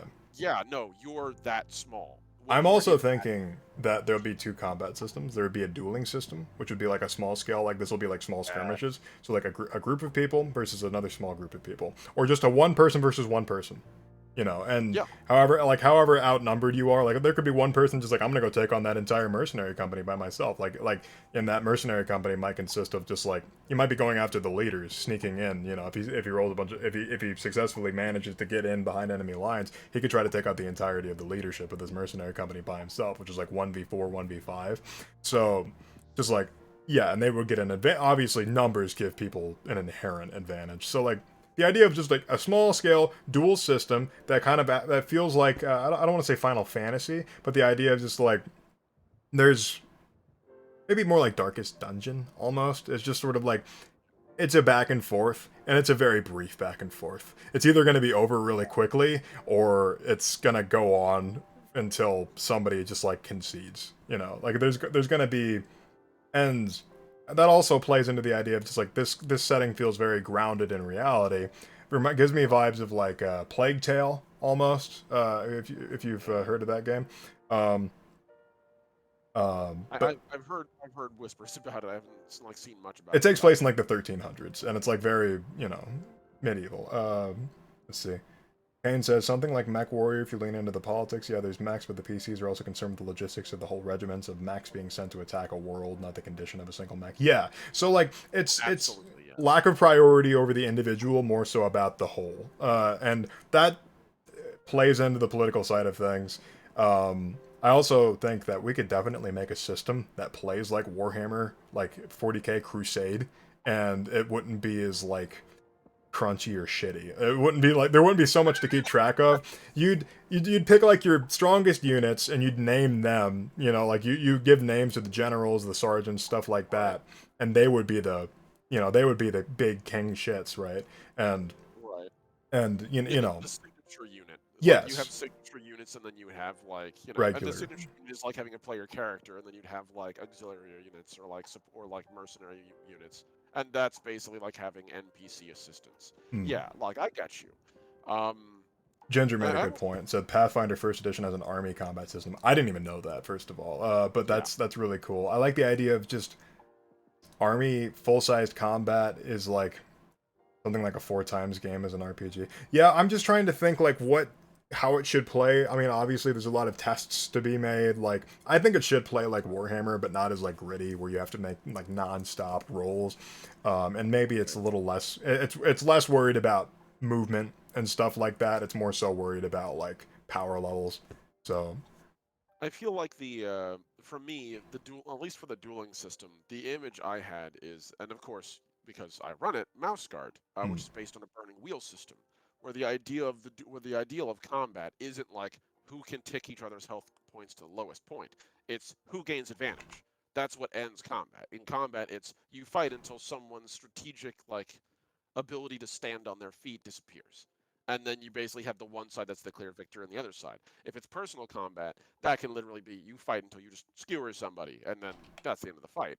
But if you're talking about like small skirmishing combat, it could simply be that your tactics overwhelm them, a number of people die, morale collapses, situations will occur like bad environmental stuff. Like, so it is more about playing towards the circumstance, towards the being general side of it. Um, because in truth, like, I'm just going to put this out there. I don't care how good of a physical specimen you are as a human. As a general rule of thumb, a sword's going to kill you dead, and a bullet will kill you dead. I don't care how much you work out. Absolutely. So, So I can be 300 pounds over someone else, and if they get a lucky stab on me, I'm as dead as everyone else. right. It's David and Goliath. So it's that classic story. It's just like it doesn't matter what your size is. If you get lucky, you get lucky. I mean, it's just as simple as that. Yeah. Sometimes like shit just ends that way. But Kane said a 4X game. He said explore, expand, exploit, exterminate. I really like what you're thinking here because. Yeah.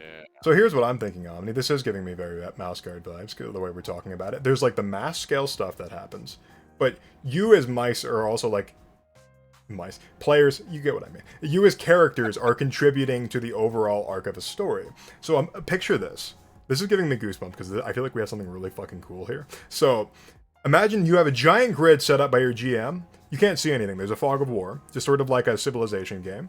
And you as a player get to decide whether you develop technology, you get to explore, or you start a conflict. Or, I mean, let's just say the conflict's already begun, and you're like trying to fight back against another nation. There's a fog of war, you don't know the territory, blah blah blah. So you send scouts out to go and explore, they get killed. Okay. There's also the individual, and those wouldn't take very long. I'm not talking like the hour-long turns that Civ takes, right? I'm talking like you get 3 actions to do as a leader of a group, and you can take those however the hell you like. So like, let's say I wanted to scout, I wanted to develop, and I wanted to develop something else, like those kinds of things. It's like, okay, all this stuff happens. Let's make rolls for it. Okay, rolls happen, blah blah blah. GM doesn't determine what happens yet until like the very end, and it's just like, okay, so what's everybody else doing? I think that each player should be in control of something. Like each player represents like they're a leader of a certain force. And all the players could be parts of different forces too, but they could just be united to deal with one central conflict.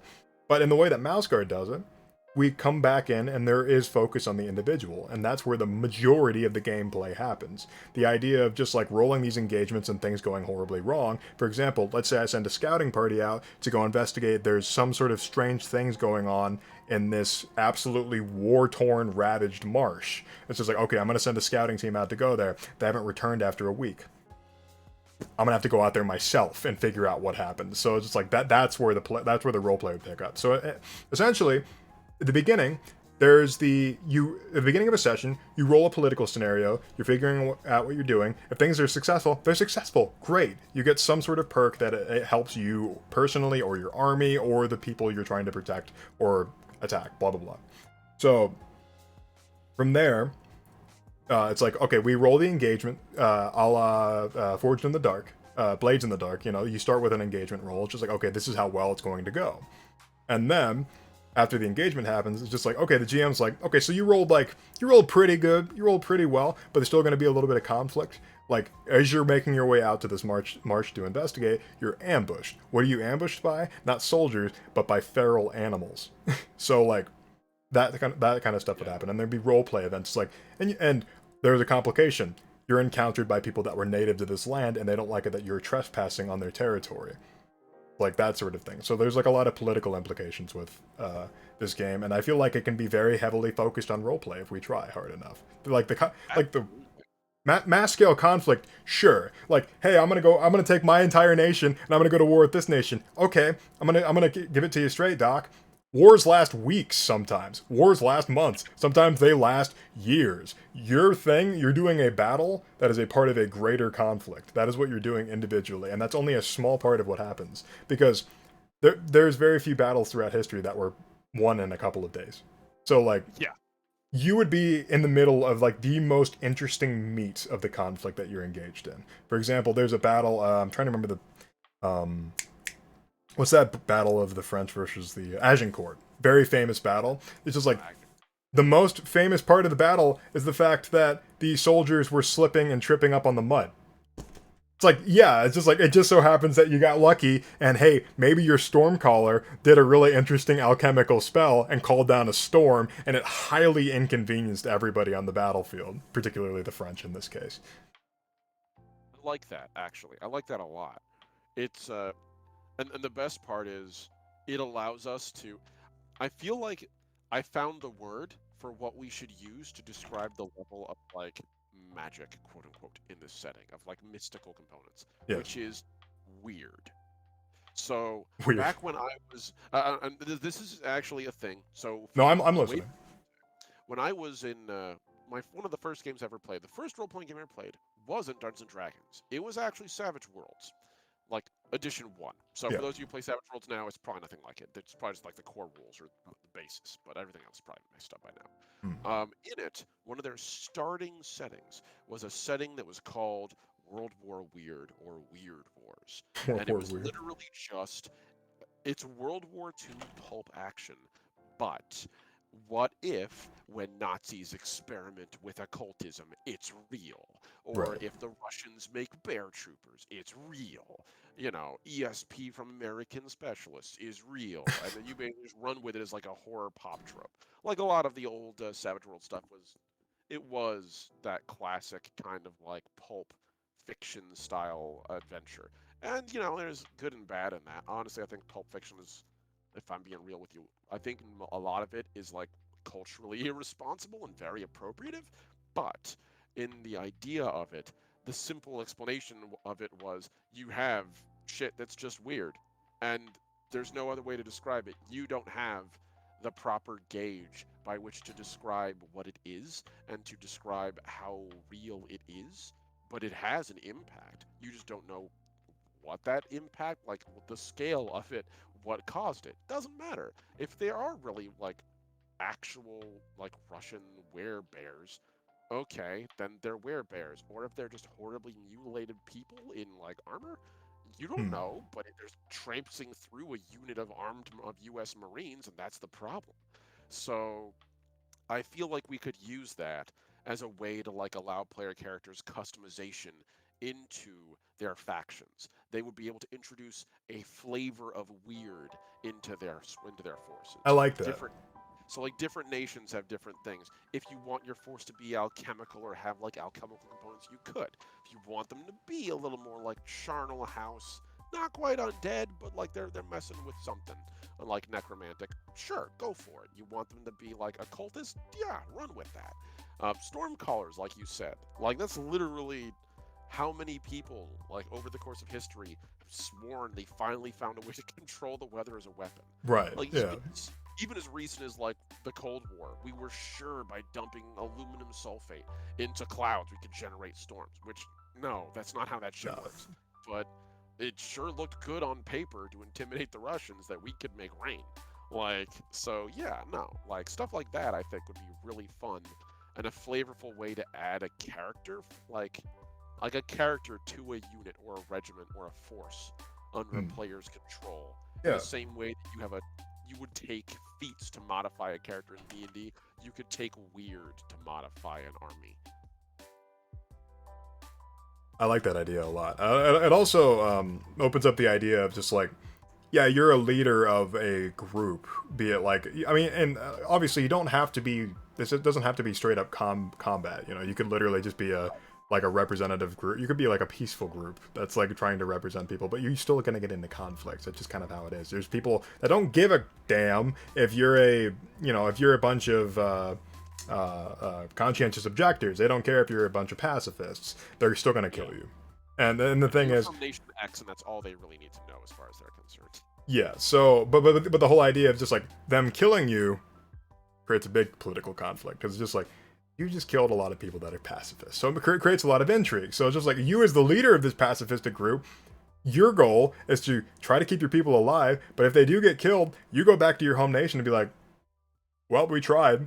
Now there's war. We don't recommend it, but a lot of our people got killed. Hi, Naris. Exactly.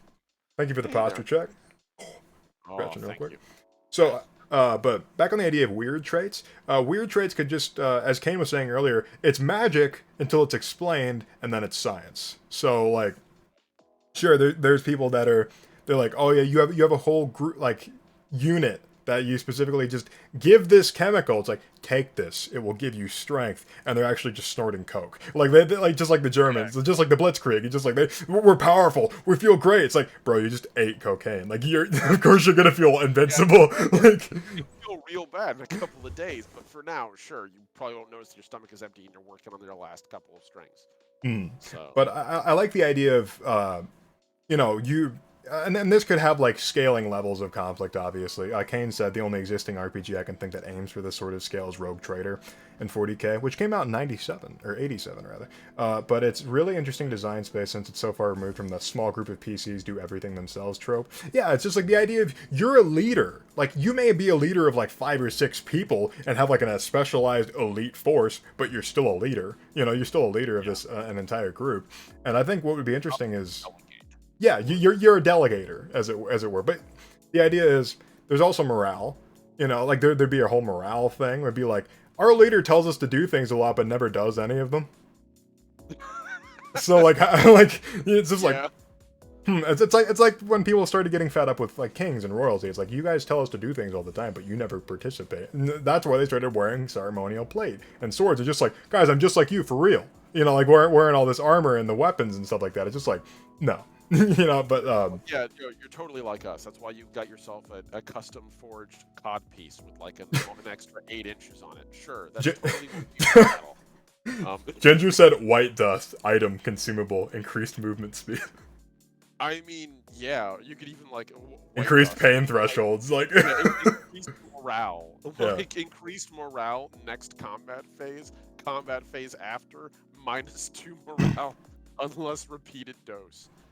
So Stuff like that. Kane said morale should be a critical central mechanic for something of this scale. I think that morale would be overall like a secondary health pool, because when morale starts dropping, so do your soldiers, and so do the people in your force. It's just like, I think a really great example, if you want to look at a good leader, like that obviously didn't have their footing in the beginning, but eventually found out that they were a good leader by like doing things. Rick from the comic book Walking Dead. I'm not talking the TV show, I'm talking the comic book.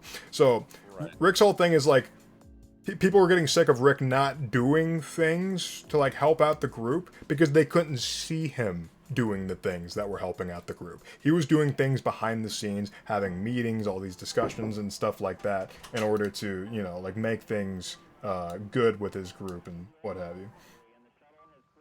I think that's exactly. I think that's very fair.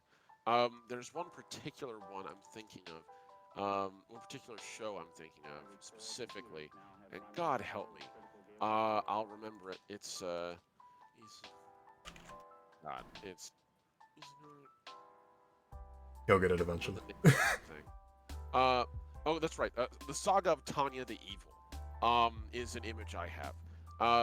So really fun anime, where basically it's an isekai, like so many animes are, basically. Right. But the premise of it was, as opposed to a traditional one where it's you go to a wonderful, fantastic fantasy world. This person got pulled out of a decent life that they enjoyed and put into an objectively crappier World War I era setting where they use magic as basically like they use mages like bombers, but otherwise it's just like ground pounding, mud churning World War I combat. And so like the main character, most of their conflict isn't I'm gonna go out and do my magical girl thing. It's actually, no, I have a regiment of troops, and my sole job, my personal objective, is to retire. To spite the god that put me in World War I plan to survive it and then retire through success. That is like, I mean, because like your goals as a personal commander are probably not fight forever. There's probably going to be a point where you're like, yeah, I'm ready, especially if you're a mercenary. The retirement's probably on your mind. So like stuff like that. I mean, it's one of those things. It's like, how many battles does a mercenary go through, and you know, like how many times do they have to get hit or like put down or like be nearly cut in half and come back from it? Like, Right. how many times do they get to do that? You know, it's Or they just stop. absolutely. Yeah. It's like boxers. You know, boxers don't fight thousands, tens of thousands of fights. They fight like hundreds or dozens. Yeah. Sometimes they don't even fight that much, depending on the sustained injuries that they receive. Hell, you could get really unlucky as a boxer, go into a ring, get chin punched, be out. You know, like that's just how it is. Same thing with war. You know, it's the same idea. It's just like, yeah, I'm a commander of this group, and it's just like, sure, you can just you know, like fall back and let people do everything for you, or you know, you could have people do things for you, but that wouldn't be good for morale. Like you could be on the front lines improving morale all the time and stuff like that. You know. But then you're not coordinating your troops. There's a balance there that has to be maintained where you need to, as a player, because I think at this point we just admit we're just making a game. We're just making a game. Let's just go with it from here. So like, or a setting that can be transposed directly into a game. So for those of you who want to do stuff with this setting, obviously, but like we're, at least in my mind at this point, I'm thinking how mechanics translate to storytelling. And so if that's the case, then you might have situations where you do decide, like, okay, how involved do I have to be? You have to triage it. Like you said, if you're on the front lines with your troops and you're kicking butt with them, it probably raises morale. But at the same time, you're probably not as efficient at coordinating an army if you're treading mud with them. Need a tactical overview. If you're in the middle of one battlefield leading them directly, that battle's probably going great. But the greater conflict you're fighting in is probably not as well managed. And so, like, there has to be a divide of, like, how involved am I able to get? Can I actually allow myself the courtesy of involving this? Like, is this for me personally? Is this because I want to be involved in this particular fight and it's a personal thing I need to do? Yes. Or is that a thing I need to set aside to actually get my job done for the betterment of my army, even if my troops might not appreciate that? Yeah, I think leadership is going to be like a big thing. Not so much as like, I don't want to treat leadership the way like 40k treats leadership. Leadership in 40k is made as simple as possible. It's never mind. 9th edition's leadership is stupid, but like let's say like earlier editions, the idea of just, you need to be a good leader or you don't have a good, you don't have a good like force behind. Like if you're not a good leader, your force isn't going to carry the weight there. Like the whole idea is like, you are the brightest, smartest, or best at what you do, so you can show others the way that you would do it if you were 100 people. So like that's the whole. So leadership is probably one of those things that's incredibly important. I'd say it's one of those stats. It would be a stat that goes up and down. It's like, the thing is, are you a good leader? Well, maybe it's a solid stat, but like there's a lot of penalties. It's just like, I'm gonna roll leadership to convince this group of people to keep marching, even though we've been marching for days. We can't stop now. We literally can't. There's a storm on the horizon. We cannot afford to suffer through that weather, because with storms and wetness comes disease and like fatigue and stuff like that, and hypothermia. So it's like, we need to keep going. So is that going to be a difficult thing since they've already been marching for 2 or 3 days straight? Yes, absolutely. It's going to be a harder leadership role, so you'll take a penalty to it. But it's like, is your morale really high? Yes, morale is very high. They believe in you. They believe in what they're doing. So, you know, you get a bonus because of that. But leadership could also be as something as simple as, you have a group of like 100 men. Not men as like humans. And they're facing down a threat that they don't think they could deal with. Like, I'm talking Imperial Guard versus like Demon Prince, right? So like those levels of like, this group of people versus one of those Iron Colossi, like, right, like there's rumors that there's like necromancy or something involved. Everyone's like, yeah, this doesn't sound like the sort of thing we walk away from. Yeah, absolutely. Like, oh yeah, our enemy force, yeah, they've been known to cut people's faces off and wear them. It's like, yeah. Okay, yeah, we're not coming back from this. Yeah, oh, it's just like, oh, I don't want my face to be worn. That's not cool. So like, no, but the idea of just like, there's a lot of, I think in wargaming, people often forget that it's not just the fighting part of war games that makes things interesting. It's like the whole political thing. It's the idea of like all of your soldiers still feeling motivated to keep fighting and stuff like that, or motivated to keep doing what they're doing. You know, so I like the idea of just, yeah, fix bayonets. Yeah, absolutely, Kane. Just just like first first round fire, second round. You know, just first volley, second volley type stuff. But a stat based on a number of abilities like charisma, wisdom, intelligence. Yeah, and the thing is, sure, you can have like a base, you can have like a stat that's like, yeah, sure, I'm as a leader, I'm a great fighter. I mean, I didn't become a leader just by going to school. Let's like this is hypothetical. I didn't become a leader by going to school. I served in my own wars. I have my own share of battle scars, so people know I can do what I do. So I'd have a higher natural leadership. I'd have a higher like combat ability type thing, but I'd have a lower sort of other stats. Like I wouldn't be as good at reasoning with people. I wouldn't be as good at just like being soft on people. I'd be a hard ass, you know. Like I wouldn't have like say like let's say like sympathy is a stat, or like some sort of like, you know, empathy sort of, like you're not empathetic at all. You're a cold, mean motherfucker who has been fighting and killing people his whole life. People respect you because you've survived, not because you're a kind, courteous, and like good person. So that would be one character versus a completely different character. Like, oh, I went to school, or I represent a religious order, and we're here to bring peace and stuff like that. Like, you know, that those are completely different characters, right? So and those could both exist in this setting. I feel like perfectly fit in this setting. I agree wholeheartedly. I think that's a huge, and again, like we mentioned, different ways of approaching different solutions. Like, you know, again, you could be a Peace Corps style, like diplomatic crew. That's your purpose. Like, if you have troops, their sole objective is just to get you safely from point A to point B. They're not even there to fight. They're there to be a security force. Or perhaps, you know, like you mentioned, it might be a truly pacifistic movement.